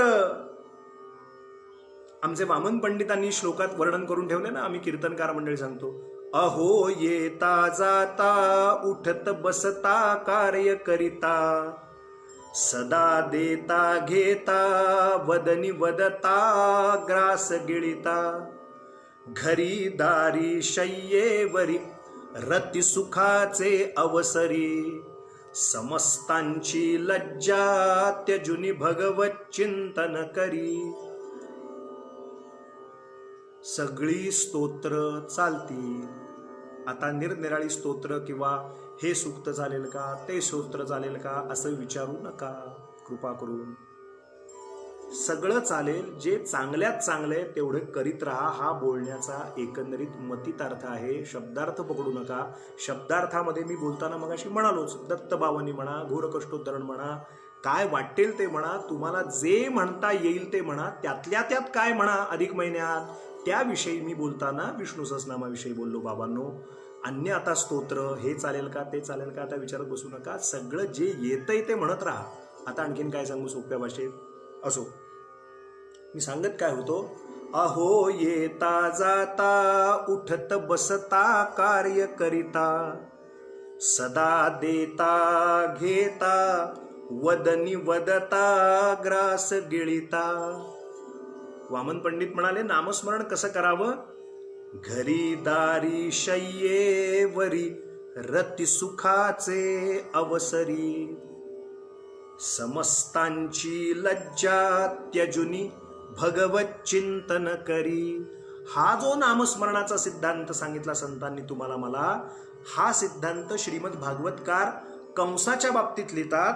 त्या कंसाला उठता बसता खाता पिता येता जाता वदनी वदता ग्रास गिळिता आठवा आठवा आठवा आठवा आठवा आठवा. तो आठव्याचं इतकं आठवण करायला लागला, इतकं स्मरण करायला लागला, इतकं स्मरण करायला लागला. चिंतयानो ऋषिकेशम पश्यत तन्मयम जगत. त्याला खाता पिता उठता बसता, अरे आठवा आला का, आठवा आला का. हे शिपायाला मध्येच दचकून विचारायचा, देवकीचं ते बघा ते आठवा. अहो महाराज आत्ताशी 2रा महिना लागलाय, कशाला. ते काही सांगता येत नाही. तो विष्णू आहे, कारण त्याला माहित होतं तो मागच्या जन्मीचा कालनेमी आहे. मी मागे बोललो होतो 2 दिवसापूर्वी की मी मागच्या जन्मीचा कालनेमी आहे आणि कालनेमी नावाचा दैत्य असताना महाविष्णूंनी माझा निप्पात केला होता. आणि जर माझा निप्पात आता जर होणार असेल या 8व्या गर्भापासून देवकी आणि वसुदेवाच्या, तर तो भगवान महाविष्णूच असणार. तो कृष्ण रूपानं येणार, म्हणून तो काहीही करू शकतो महाविष्णू. म्हणून तो सारखा इकडून तिकडून आला की विचारायचा, 8व्याचं काय आहे ना, देवकीचं काय, संतती झाली नाही ना, इकडून तिकडून आला. म्हणजे त्याच्या चित्तवृत्ती आता इकडे तिकडे कुठे गेल्याच नाहीत. तो 8व्याशीच निगडीत झाला, 8व्याशीच केंद्रित झाला. आणि खाता पिता उठता बसता जाता येता वदनी वदता ग्रास गिळिता, सारखं त्याला फक्त आता 8व्याचं चिंतन सुरू झालं. श्रोतेहो, काय सिद्धांत दडलाय, त्यातलं मर्म काय दडलंय पहा. इथे तुकाराम महाराजांचा अभंग फार प्रमाणाचा आहे. 6:18 झालेत. अजून अधिक मासाचं आपल्याला महात्म्य सांगायचं आहे. गोविंद गोविंद, काय सुंदर अभंग आहे. आता रावत नाही, सांगतो आपल्याला. गोविंद गोविंद मना लागली या छंद, गोविंद गोविंद मना लागली या छंद, गोविंद गोविंद. मग ते गोविंद मग गोविंद ते काया, भेद नाही देवातया, गोविंद गोविंद. मग गोविंद ते काया, भेद नाही जीवातया, गोविंद गोविंद मना लागली या छंद, गोविंद गोविंद. गोविंद गोविंद मना लागली या छंद, मग गोविंद ते काया, भेद नाही जीवातया. आणि शेवटी तुकाराम महाराज म्हणतात, तुका म्हणे आळी जेवी नुरेची वेगळी. हा जो सिद्धांत तुकाराम महाराज सांगतात ना, अगदी हाच सिद्धांत भगवान गोपाल कृष्णांनी कंसावरती कृपा केली. का केली कृपा, का केली कृपा.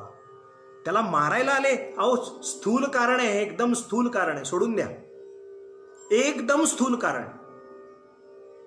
वसुदेव सुतं देवं कंस चाणूरमर्दनम देवकी परमानंदम कृष्णम वंदे जगद्गुरुम. आपण कोणी म्हणताना असं म्हणू की बुवा काय बोलताय तुम्ही, हे कळतंय का तुम्हाला, तुम्ही काय सांगताय ते? होय, मला पूर्णपणे कळतंय. मी काय सांगतोय लक्षात घ्या.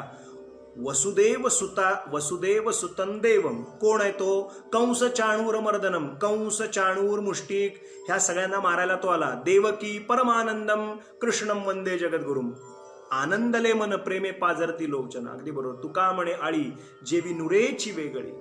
वा रे वा. भावनाताईंनी आता कमेंट टाकले. गोविंद गोविंद मना लागली या छंद. मग गोविंद ते काया भेद नाही देवातया. आनंदले मन, आनंदले मन प्रेमे पाझरती लोचन. तुका म्हणे आळी जेवी नुरेची वेगळी. याचा अर्थ काय माहितीये का? फार मजेदार अर्थ श्रोते हो. तुका म्हणे आळी, आळी असा शब्द प्रयोग कराय. आळी जेवी नुरेची वेगळी हा सिद्धांत आहे वेदांत शास्त्राचा. या कंसाला भगवान श्रीकृष्णाचा म्हणजे 8व्या अवताराचा ध्यास लागला हो. अक्षरशः ध्यास लागला. खाता पिता उठता बसता तो केवळ ध्यास लागला त्याला. 8व्याचं काय होईल, 8व्याचं काय होईल. मी तेच सांगतोय की कंस चाणूर मुष्टिक यांना मारण्यासाठी भगवान आले हा स्थूल अर्थ आहे. हे सगळे भगवत भक्तच आहेत, फक्त विरोध भक्ती करणार आहेत सगळे. कंसाला का मारलं? तो अशा पद्धतीने अटॅच्ड होता, देवाशी जोडला गेला होता, खाता पिता भगवंताशी जोडला गेला होता. मय्येव मन आधत्स्व मयि बुद्धिम निवेशय निवसिष्यसि मय्येव अत ऊर्ध्वन्न संशय. हा पुष्कळ बोलण्यासारखा विषय. थोडं पुढे सरकतो, आपल्याला वेळेची मर्यादा.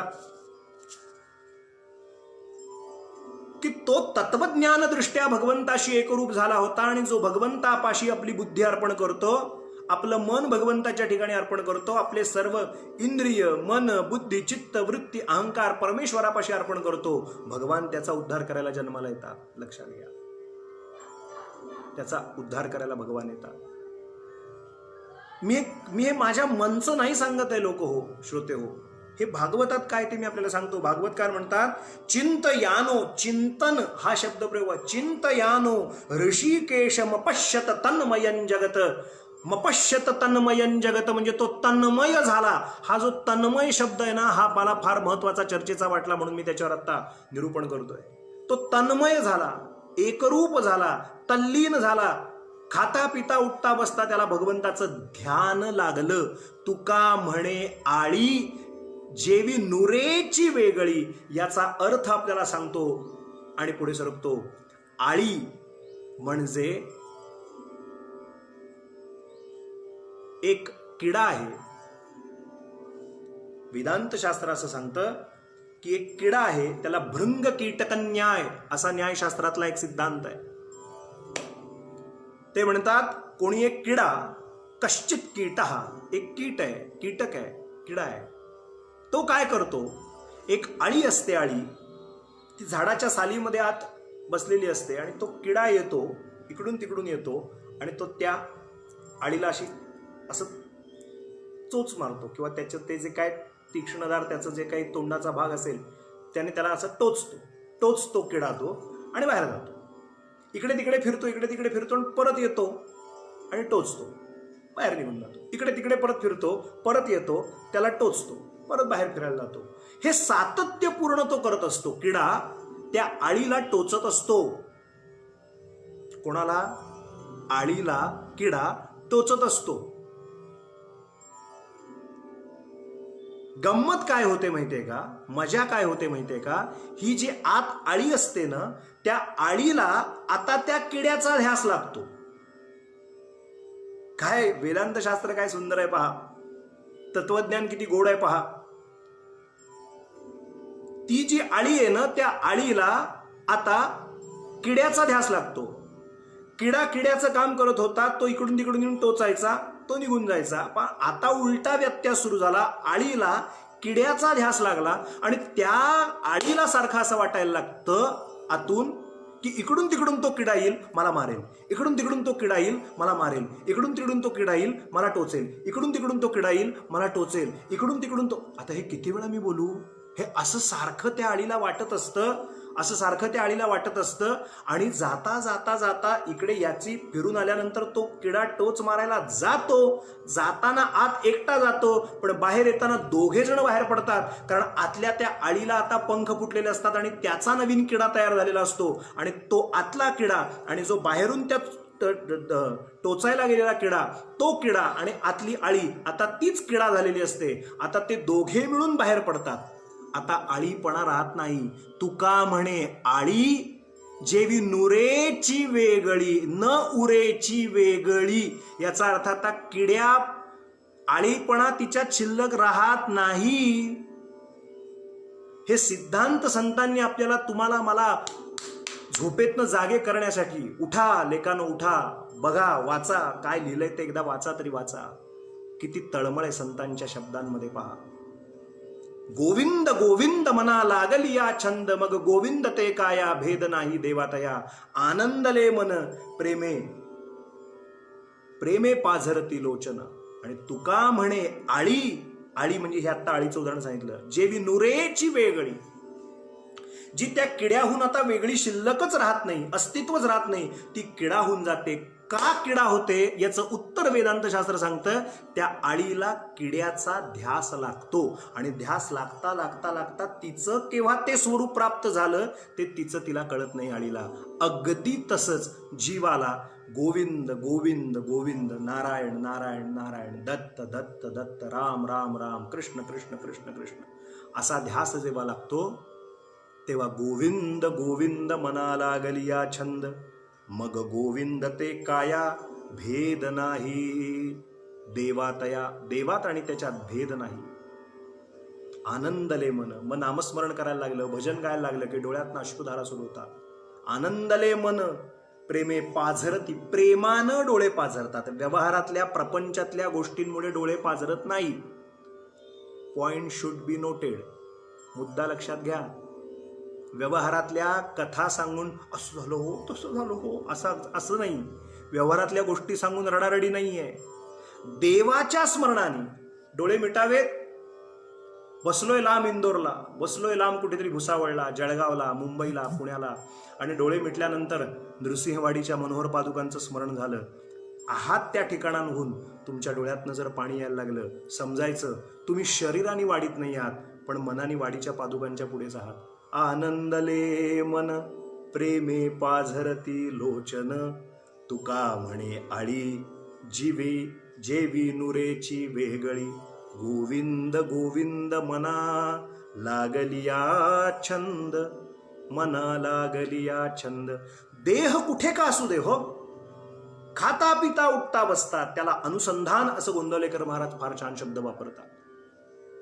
या कंसाला अनुसंधान निर्माण झालं होतं. तो केवळ दैत्य होता म्हणून मारायला गोपालकृष्ण आले नाहीत. तो अनुसंधानात असलेला भक्त होता आणि अनुसंधान झालं म्हणून भगवान गोपालकृष्ण आले. पुढे सरकतो. इथे एक गंमत आहे. भगवान जसे पोटामध्ये वाढायला लागले, चौथा आपल्याला सिद्धांत लक्षात आला असेल आता. भगवान जसे म्हणजे देवकी मातेच्या पोटात गर्भ हा वाढू लागला, चौथा पाचवा महिना झाला असेल, सहावा महिना झाला असेल, 6वा 7वा महिना, आणि डोहाळे लागायला लागले. किती कडक डोहाळे, किती कडक डोहाळे.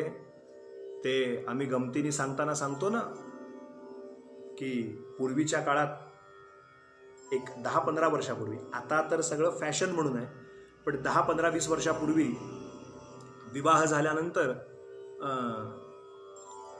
डोहाळे पुढे विवाह झाल्यानंतर पुढे त्या स्त्रीला, माता भगिनींना, कोणाला जिला दिवस राहिले, तिचा जेव्हा डोहाळे जेवणाचा कार्यक्रम असतो तेव्हा ओटी भरणं असेल, अन्य काही कार्यक्रम असेल, तेव्हा ते इथे कपाळाला, चेहऱ्याला मुकुट वगैरे लावायचा.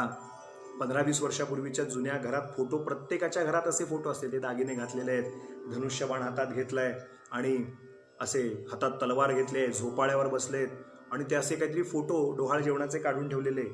प्रत्येकाच्या घरामध्ये चुकून असले तर असतीलही आपले जुने फोटो, कोणाकोणाचे असतील त्यांनी आठवून बघा. जर ह्या प्रसंगातनं जर गेले असतील तर लक्षात येईल. तर हे काही फोटो काढण्यासाठी नाहीये. फोटो ठीक आहे, फोटो संस्मरणासाठी फोटो आहे ते ठीक आहे, पण फोटो कशासाठी? माझ्या पोटात वाढतंय ते जे बाळ आहे, ते बाळ हातात धनुष्य घेतलाय तो फोटोग्राफरला पोज देण्यासाठी नाही, किंवा ते जे धनुष्यबाण हातात घेतलंय ते केवळ मतदानाला चिन्हासाठी म्हणून वापर म्हणून नाही. त्या धनुष्यबाणाचा जो उपयोग केला जातो, अचूक वेध घेतला जातो, समोरच्या शत्रूला मारण्यासाठी धनुर्विद्या म्हणून जो प्रकार आहे, म्हणजे शूरता, वीरता. माझ्या पोटात मुलगा येऊ, पुढे जन्माला मुलगी येऊ, पण ते तेजस्वी असू दे, शूर वीर अशा पद्धतीचा असू दे. ते डोहाळे याचा अर्थ तो आहे, फोटो सेशनसाठी नाही आहे. ते झोपाळ्यावरती बसणं आणि ते धनुष्यबाण हातात घेणं आणि काय असेल ते, तर ते आतलं पोटातलं जे गर्भ जो वाढतोय, तो मुलगा असेल मुलगी असेल, ती शूर व्हावी, वीर व्हावी, ते तेजस्वी ओजस्वी असावं, पराक्रमी असावं, धाडसी असावं. अरे जरा जातो का? नको ना, 9 वाजलेत, अंधारे बाहेर, असं घाबरणारं पोरगं नको, घाबरट. जा म्हणले की मध्यरात्री निघाला पाहिजे, काळरात्री. धाडसी पाहिजे. हे धाडसी केव्हा होईल? जेव्हा आई तशी असेल तेव्हा. इथे आई देवकी माता आहे आणि विश्वाचा बाप जन्माला येतोय. काय डोहाळे लागले. ती रात्री बोलायची, झोपेत उठून बोलायची देवकी, कंस, चाणूर, मुष्टिक इत्यादींना मर्दन करायला मी आता लवकरात लवकर येईन. हे सगळं बोलल्यानंतर तो वसुदेव असं तोंडावरती हात ठेवायचा म्हणे. गप्प बस अगं, हे ऐकलं तर येईल आणि तुला मला ठार मारेल तो कंस. शांत राहा, शांत राहा. ती म्हणायची, अहो मी बोललेच नाही, माझ्या आतून ते कसं काय आलं मला कळत नाहीये, आतून आलंय ते. काय सांगू मी आपल्याला. भगवान श्रीहरी जन्माला येणार होते, डोहाळे असे कडक की या सगळ्या दुष्टांना मी मारून टाकीन, सज्जनांचं रक्षण करीन, धर्माचं पालन करीन, अशा उद्घोषणा ती देवकी माता तुरुंगातून करायची. अहो देव जन्माला येणार म्हणजे डोहाळे तसेच लागणार. आम्ही कीर्तनात गमतीने सांगतो, मी नेहमी कीर्तनात सांगतो, राम जन्माला मी नेहमी एक गमतीने प्रसंग सांगतो. आज जाता जाता सांगतोच आपल्याला, ऐकून ठेवा, गंमत आहे.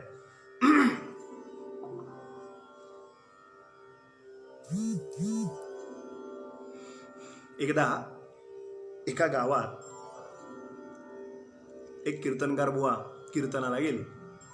रामनवमीचा उत्सव होता आणि कीर्तनाचा उत्सव चालू असताना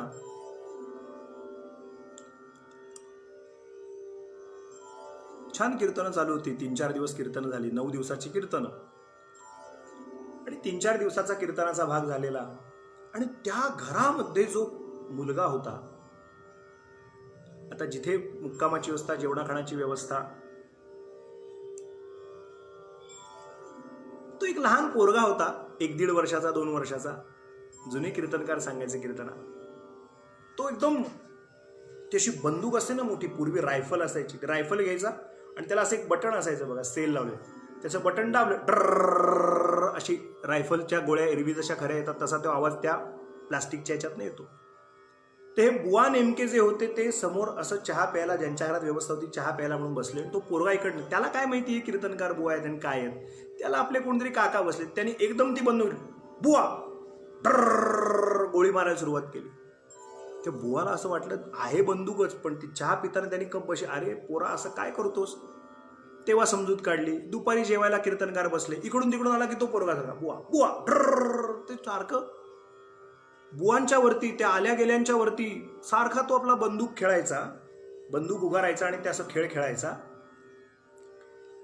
बुवांना काही राहवलं नाही. शेवटी त्यांनी सहज एक दिवशी विषय काढला, म्हणजे पोरगा तुमचा फार चमत्कारिक आहे हो, रामनवमीच्या उत्सवाला मी आलोय बुवा म्हणून कीर्तनाला, खरं आहे मुलगा तुमचा फारच चमत्कारिक आहे. मी चहा प्यायला लागलो, वरती माडीवर मुक्कामाची व्यवस्था असते, तुमच्या घरात चहा पाण्याची व्यवस्था, आलो, आपला बंदूक काढतो, माझ्यावरती ड्रर गोळीबार सुरू करतो.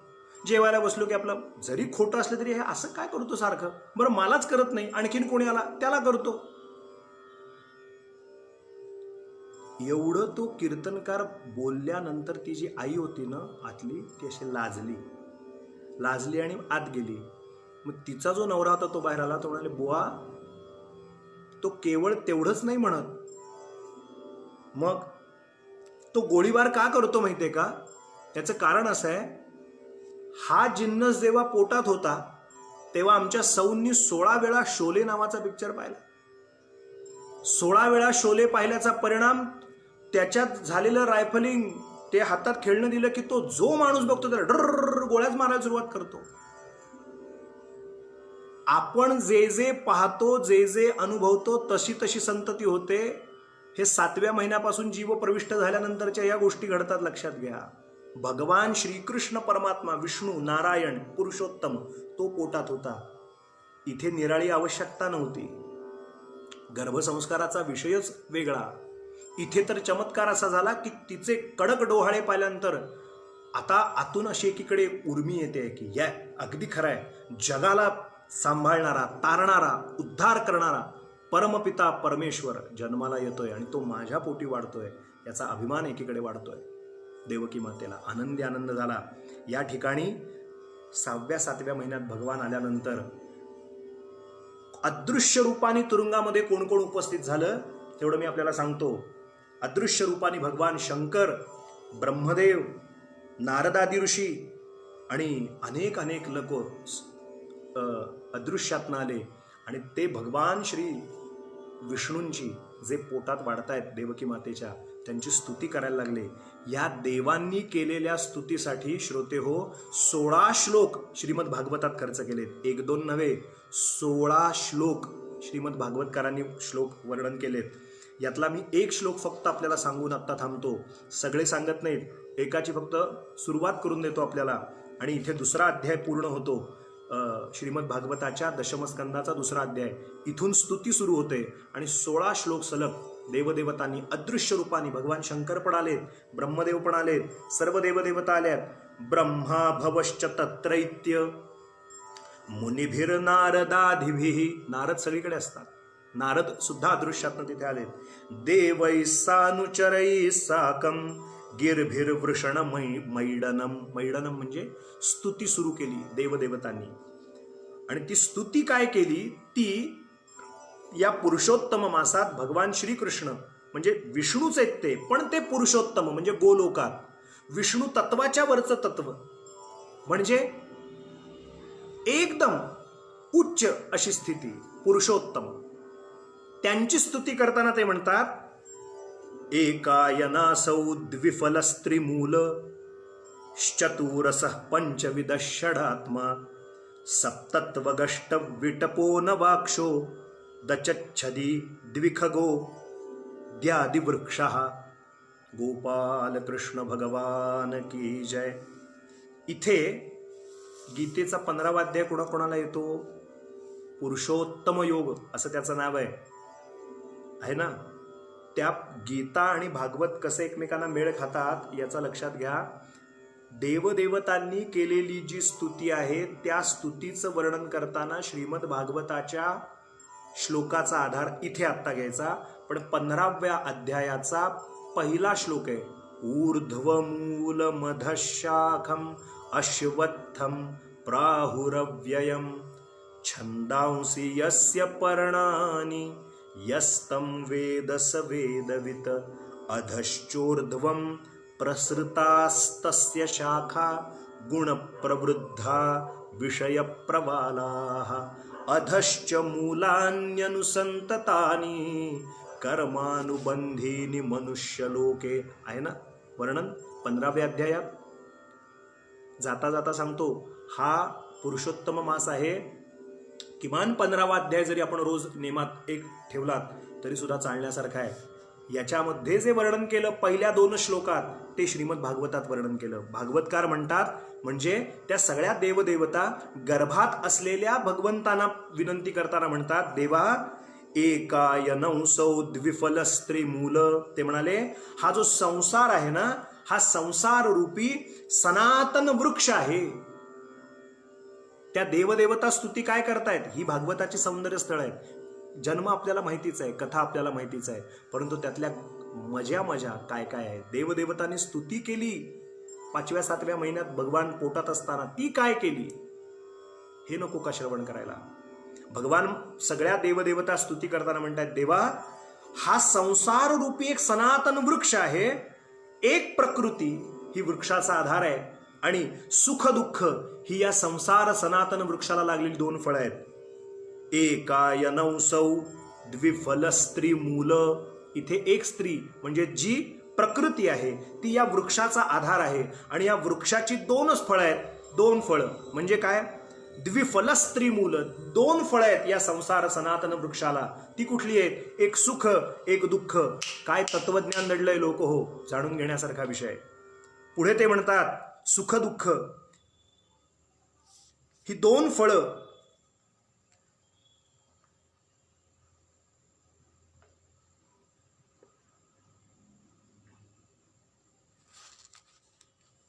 या संसार वृक्षाला आहेत. आणि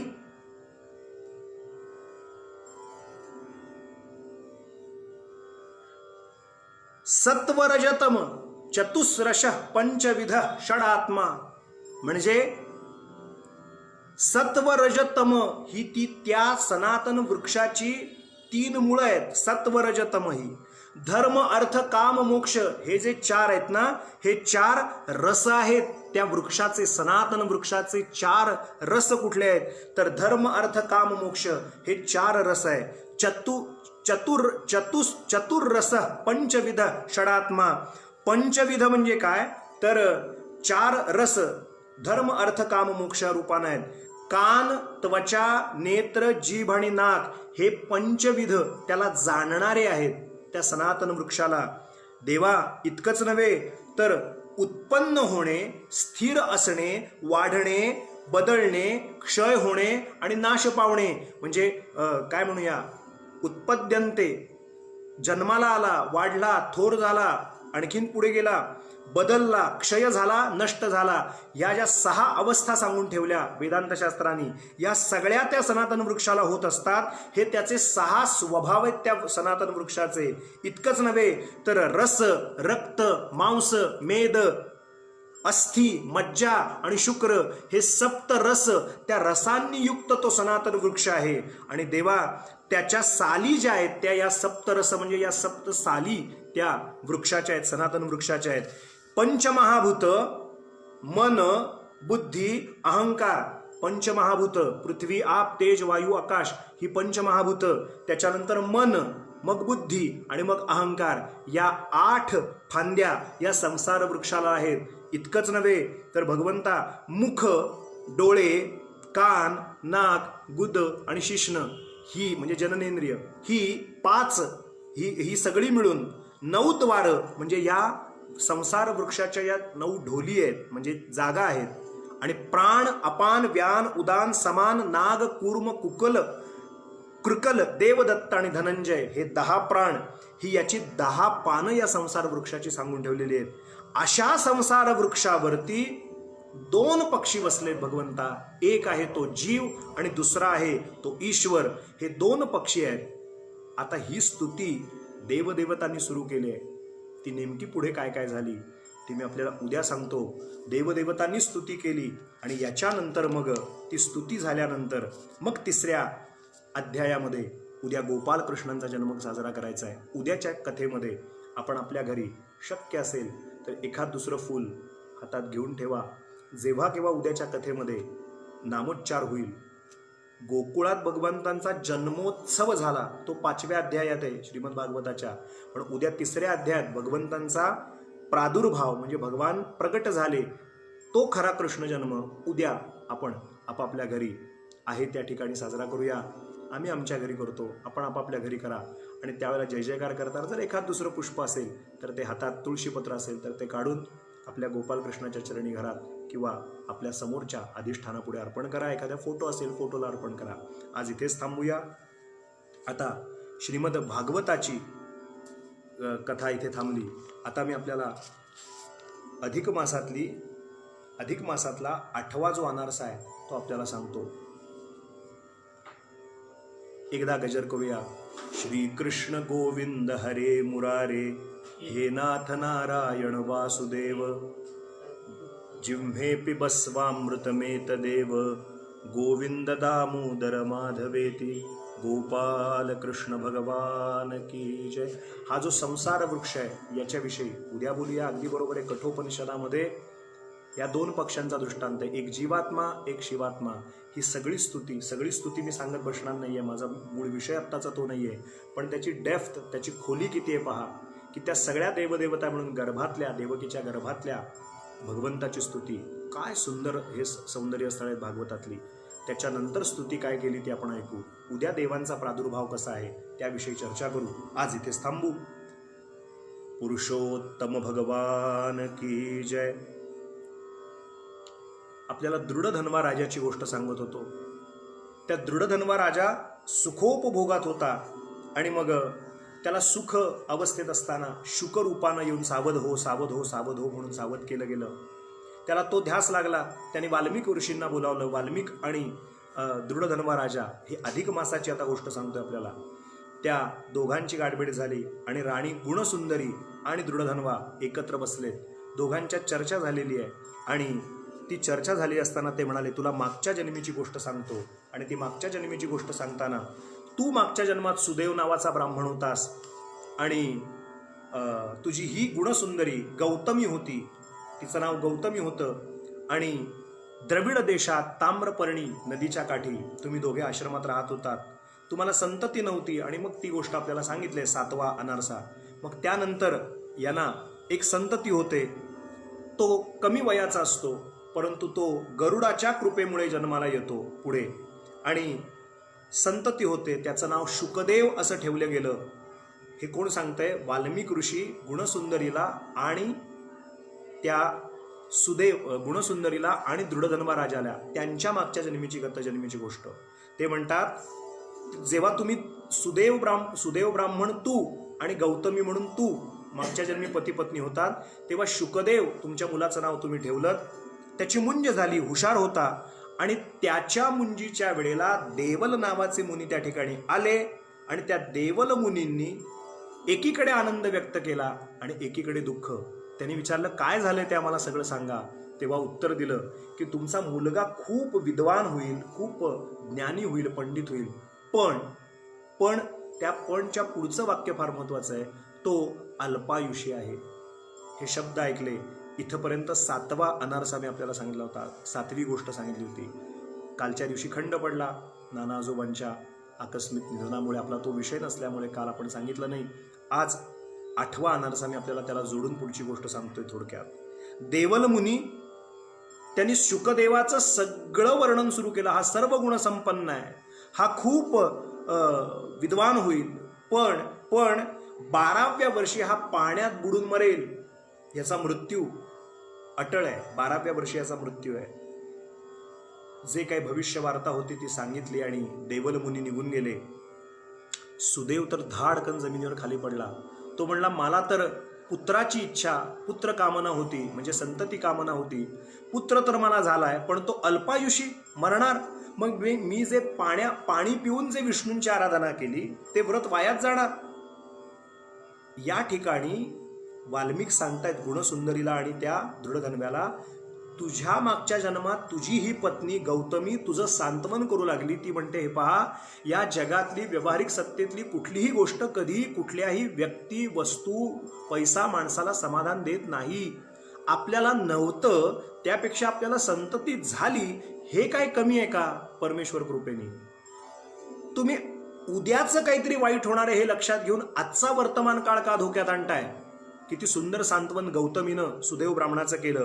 ती म्हणते, जेव्हाचं तेव्हा पाहू, 12व्या वर्षी काय व्हायचंय ते होऊ दे. आत्ता तर त्याचं वय 7-8 आहे ना, आत्ताची 4 वर्ष आपण त्याच्याबरोबर छान जगूया की, त्याला आपल्याबरोबर छान आनंदात जगू द्या की, आपण त्याच्याबरोबर छान प्रेम आनंद अनुभवूया की. कशाला उगाच 12व्या वर्षाचा विषय डोक्यात ठेवून आत्ता आपण उद्विग्न व्हायचं? तिनं सुदेव ब्राह्मणाची समजूत घातली आणि सुदैवाने सुद्धा ते अतिशय आनंदानं मान्य केलं. त्याच्यानंतर काय चमत्कार घडला लोक हो, तर दिसा मागून दिवस काय राहत आहेत का? दिसा मासानं तो पोरगा वाढायला लागला. एक एक महिने पुढे सरकत गेले, वर्ष पुढे गेली. मुलगा विद्वान तर होताच, ज्ञानी होता, वेदाध्ययन करत होता, शास्त्राध्ययन करत होता आणि 12 वर्षाचा झाला. एक दिवशी पोरं खेळायला म्हणून मुलं खेळायला गेली. अंगाची लाही होते म्हणून एका विहिरीच्या काठी खेळत होती. खेळून खूप झालं, एकमेक दमली भागली आणि दमल्या भागल्यानंतर पाण्यात बुडी मारून पोहायचं, मनसोक्त पोहायचं आणि मग आपापल्या आश्रमात जायचं म्हणून सर्वत्रांनी ठरवलं. सगळेजण पाण्यात उतरले आणि छान पोहायला लागले. मग ती मोठीच्या मोठी विहीर होती. मग हा काय म्हणाला शुकदेव, वाल्मिक सांगतायत, राजा हा पोपट कोण होता ते सांगतोय तुला. हा शुकदेव, तो म्हणतो मित्रांना, बघा मी आता कशी उडी मारतो, बघा मी आता कशी उडी मारतो, तुम्हाला सापडणारच नाही अशी उडी मारतो. म्हणून त्याने गठ्ठा उडी मारली. म्हणजे उडीत प्रकार असतात. एक सूर उडी असते, जाऊ द्या ते आता सांगत बसत नाही. उडी मारून चौकोन म्हणजे मांडी घालायची, जोरात धप्प दिशी पडायचं पाण्यात, की ते पाणी असं खालनं वरती उसळलं जातं. यानं गठ्ठा उडी म्हणतात, ती मारली आणि जो तो तळाशी गेला तो दिसेनासाच झाला. मित्र शोधतायत पण तो वर काही येईना. मग तो शुकदेव वर काही येत नाही म्हणून हल्लकल्लोळ झाला आणि एकदम हाहाकार झाला. आई वडिलांना सांगण्यात आलं. थोड्या वेळानंतर त्याचं प्रेत असं फुगून पाण्यातनं वरती आलं आणि जे शब्द देवल मुनींनी व्यक्त केले होते, 12व्या वर्षी हा पाण्यापासून याला धोका आहे आणि हा पुढे पाण्यात बुडून मरेल असं जे वर्णन होतं, तसंच नेमकं झालं. नियतीचा डाव पडला आणि हा मुलगा, त्याचं प्रेत पाण्यातलं काढण्यात आलं. सगळे आजूबाजूला जमले एकत्र आणि शोक अशा स्थितीत, ज्यांच्या घरात असा दुर्दैवानं प्रसंग घडलेला असेल किंवा घडून गेला असेल, एकतर असं देव कृपेने करत देव करो असा प्रसंग कधी कोणावर येऊ नये. पण वयात आलेली पोरं, 10, 11, 12, 15, 17 वर्षाची पोरं, ज्यांना लहानाचं मोठं आईवडिलांनी केलेलं असतं, त्यांना आपल्या समोर आपली संततीचं मडं, आपल्या मुलाचं मुलीचं प्रेत बघायला मिळणं, याच्यासारखं दुर्दैव आयुष्यातलं कुठलं नसतं, लक्षात घ्या. श्रोते हो, या लहान लेकराला, 12 वर्षाच्या पोराला तुम्ही मागच्या जन्मात पाहिलं आणि अतिशय शोक सुरू केला. स्वाभाविकच होतं ते. तुम्ही अक्षरशः म्हणजे फुटून मरायची अवस्था तुम्हाला आली. तुम्ही छाती बडवून घेताय, डोकं बडवून घेताय, रडताय, आक्रोश करताय, आलाप करताय आणि आक्रोश करताय. लोक आजूबाजूला जमली, ती तुमच्या मदतीसाठी यायला लागली. या शुकदेवाचा और्ध्वदेहिक कर्म करायचा विषय सुरू झाला. पण एवढ्यात काहीतरी चमत्कार झाला. चमत्कार असा विचित्र घडला की एवढं मोठं वादळ आलं, एवढा मोठा वारा आला, एवढं मोठं वादळ आलं की सगळ्यात जोरात पावसाची लक्षणं नसताना पाऊस सुरू झाला आणि त्या पावसाच्या प्रभावानं सगळी लोक आजूबाजूला पळून गेली जी मदतीला आली होती ती. उरले फक्त तुम्हीच तिघे, म्हणजे नवरा बायको, सुदेव ब्राह्मण, गौतमी आणि ते प्रेत रूपाने असलेला शुकदेव. ते तिघेच जण तुम्ही तिथे त्या विहिरीकाठी बसला होतात. पुत्राच्या वियोगाने तुम्ही एवढे सखोल दुःखात गेला होतात की तुम्हाला भानच शिल्लक राहिलं नाही की याचा और्ध्वदेहिक करायचं. जेवणा खाण्याचं भान राहिलं नाही. तुम्ही आहेत तसे निस्तेज पुतळ्यासारखे पडून राहिलात. मांडीवरती या गौतमीच्या ते प्रेत तसंच होतं. लोक आजूबाजूला निघून गेली. 1-2 दिवस झाले का? नाही. 2 दिवस नाही, 4 दिवस नाही, 7 दिवस नाही, पक्ष नाही, 1 अख्खा महिना पाऊस तडाडा पडत होता आणि तुम्ही त्या प्रेताला घेऊन तसेच बसला होतात आणि ते सगळे निघून गेले होते. आणि 1 महिना झाला. एवढ्यात 1 महिना तुम्हाला उपवास अनायासे घडला. चमत्कार असा घडला की त्याच वेळेला काय चमत्कार घडला तर पितांबरधारी मुरलीधर पुरुषोत्तम महाराज तुमच्या समोर प्रगट झाले आणि भगवान पुरुषोत्तम तुमच्या पुढे प्रगट झाले आणि त्यांनी एक कृपा कटाक्ष फक्त त्या पोराकडे पाहिला. तो मुलगा जिवंत झाला. त्याला अक्षय कल्याण होईल म्हणून आशीर्वाद दिला. इतकंच नाही तर आता तुम्हाला इथून पुढे पुत्रसुख अखंड मिळेल म्हणून भगवान पुरुषोत्तमानं तुम्हाला आशीर्वाद दिला. इतकंच नव्हे तर भगवान पुरुषोत्तमाने, वाल्मिक सांगतायत राजाला, तुझं मागच्या जन्मी असं काय पुण्य केलं ते हे पुण्य केलंयस. लक्षात घे, काय पुण्य झालं तुझ्याकडनं. ऐक, ते भगवान पुरुषोत्तम म्हणाले, इतकंच नव्हे, पुढच्या जन्मात हे सुदैव ब्राह्मणा तू हैहय देशीचा राजा दृढधन्वा म्हणून होशील आणि हे गौतमी तू याचीच पत्नी गुणसुंदरी म्हणून जन्माला येशील. आणि हा जो शुकदेव आहे पुत्र, तो आत्ता तर तुमच्याबरोबर पुत्र म्हणून राहील, पण पुढच्या जन्मात मात्र हा खऱ्या अर्थानं शुक म्हणजे पोपट होईल. आणि जेव्हा तू प्रापंचिक उपभोगात निमग्न असशील तेव्हा हा पुत्र तुला या महिन्याभराची आठवण घडावी, उपवास केला होता, भगवत चिंतन केलं होतं, देवाचं सारखं स्मरण केलं होतं, याचं स्मरण करून देईल आणि सावध हो सांगेल. तो पुत्र हा असेल म्हणून सांगून ठेवलं. भगवान पुरुषोत्तम प्रगट झाले होते भगवान पुरुषोत्तमाने अखंड आशीर्वाद दिले आणि भगवान पुरुषोत्तम निघून गेले श्रीकृष्ण परमात्मा गोलोकात. भगवान विष्णू आणि गरुड तिथे आले. हे तिघही पती पत्नी आणि मुलगा एकत्रित श्री नारायणांना नमस्कार करतात. महाराज, हा काय चमत्कार आहे? हे नेमकं असं काय घडलं की ज्याच्यामुळे आम्हाला आमचा हा मेलेला पुत्र पुन्हा जिवंत झाला, हा लाभ घडला? म्हणाले, हा एक मोठा दैवी चमत्कार आहे. हा उद्याच्या दिवशी मी तुम्हाला सांगतो 9व्या अध्यायामध्ये, असं वाल्मिक दृढधन्व्याला सांगतायत आणि शौनकादी ऋषींना सूत सांगतायत आणि भगवान गोपालकृष्ण पांडवांना सांगतायत. काय नेमकं घडलं, या दोघांकडनं त्या महिन्याभरात काय घडलं, ही रोचक आणि रंजक कथा अधिक मासाची उद्या आपण 9वा अनारसा या स्वरूपात ऐकू. इथेच थांबू. सगळे मिळून एकच प्रार्थना भगवान श्री पुरुषोत्तमाच्या चरणी करूया. आजपासनच्या कथेत ही प्रार्थना नित्य म्हटली जाईल. ती प्रार्थना अशी आहे, आपण नेहमी भागवताच्या शेवटी करतो ती प्रार्थना करूयाच. आणि एक प्रार्थना नक्की करूया.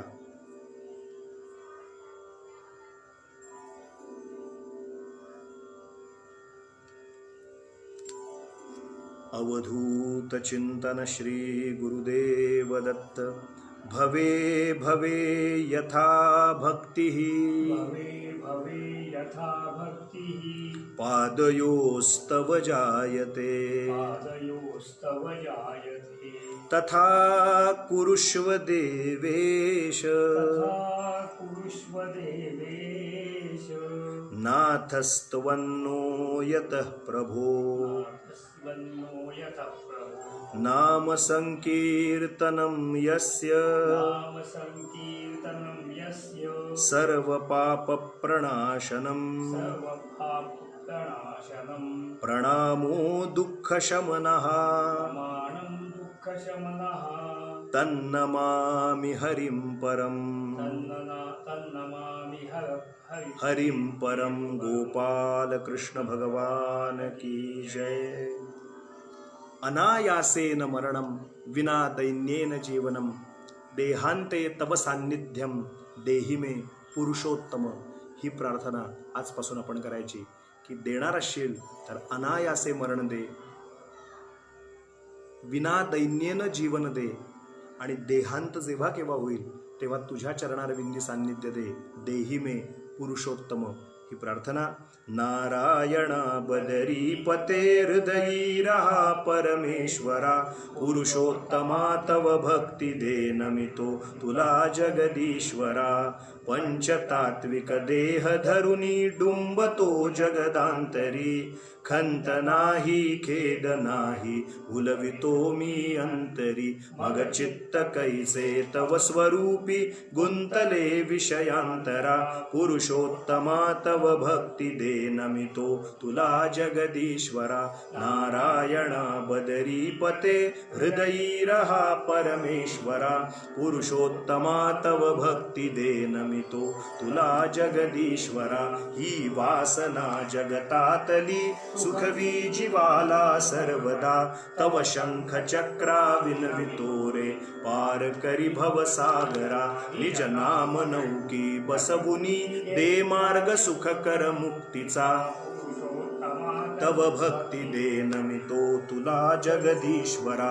नारायणा बदरी पते हृदयी रहा परमेश्वरा, पुरुषोत्तमा तव भक्ती दे नमितो तुला जगदीश्वरा. स्वानंद कंदा ईश्वरा बससी कणी जगदांतरा, ना कळे तव तत्व पुरुषा मिसळले सर्वांतरा.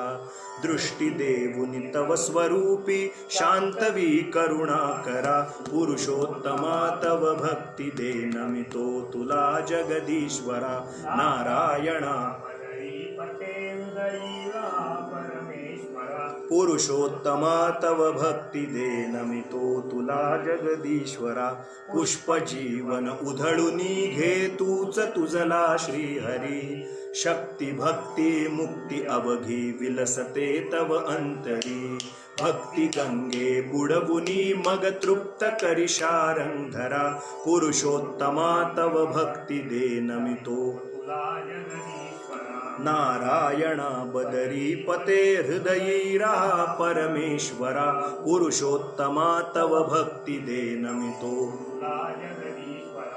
स्वरूप स्वरूपी एक होते प्रेम गंगा वाहते आत्मज्योती ज्योत मिळते एक स्वरूपची राहते मी पणे हे ना कळे तव खेळ हा योगेश्वरा पुरुषोत्तमा तव भक्ती दे नमितो तुला जगदीश्वरा नारायणा बदरीपते हृदयी रहा परमेश्वरा पुरुषोत्तमा तव भक्ती दे नमितो तुला जगदीश्वरा नमितो तुला जगदीश्वरा नमितो तुला जगदीश्वरा बोल बद्री विशाल भगवान की जय किशन कन्हैया लाल की जय राधा रानी सरकार की जय वृंदावन बिहारी लाल की जय गिरिराज धरण महाराज की जय पंढरीनाथ महाराज की जय अवधूत चिंतन श्री गुरुदेव दत्त दत्त दत्त ओ वाळू आरती मदन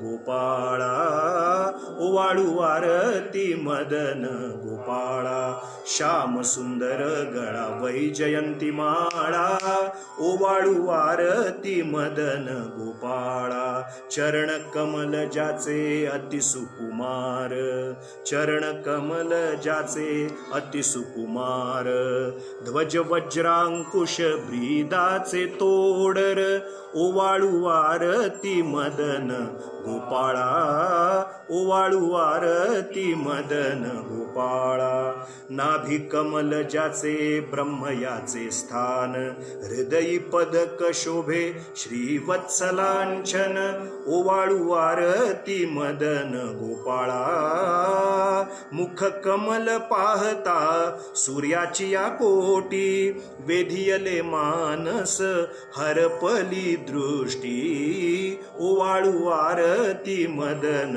गोपाळा जडित मुकुट ज्याचा दैदिप्यमान तेणे तेजे कोंदले अवघे त्रिभुवन ओवाळू आरती मदन गोपाळा ओवाळू आरती मदन गोपाळा एका जनार्दनी देखियले रूप एका जनार्दनी देखियले रूप रूप पाहता अवघे झाले तद्रूप ओवाळू आरती मदन गोपाळा ओवाळू आरती मदन गोपाळा श्याम सुंदर गळा वैजयंती माळा ओवाळू आरती मदन गोपाळा ओवाळू आरती मदन गोपाळा ओवाळू आरती मदन गोपाळा गोपाल कृष्ण भगवान की जय कायेन मनसा वापि यद्यत् कर्म शुभाशुभं करोम्यत्र करिष्यामि तद् त्वत्समर्पितं दत्तनामैव नामैव नामैव मम जीवनं कलौ नास्त्यैव गतिरन्यथा अवधूत चिंतन श्री गुरुदेव दत्त गुरुदेव दत्त गुरुदेव दत्त दत्त दत्त उद्या एकादशी आहे सकाळी 10 ते 11 यावेळेत विष्णू सहस्रनामाची सामूहिक उपासना होईल आणि आत्ता संध्याकाळी 5 मिनिटांमध्ये लगेच पुढची आपली सामूहिक उपासना दत्तबाबांनी घोरकष्टोद्धरण स्तोत्र विष्णू सहस्रनाम ही सगळी उपासना मोजून 5 मिनिटांमध्ये सुरू होईल 5 मिनिटाच्या ब्रेकनंतर सगळ्यांनी त्याच्यातही सहभाग घेऊया ओम नमो भगवते वासुदेवाय जप सुद्धा होईल त्यातही सहभाग घेऊया अवधूत चिंतन श्री गुरुदेव दत्त दत्त दत्त उद्या संध्याकाळी 5 वाजता पुनश्च भेटूया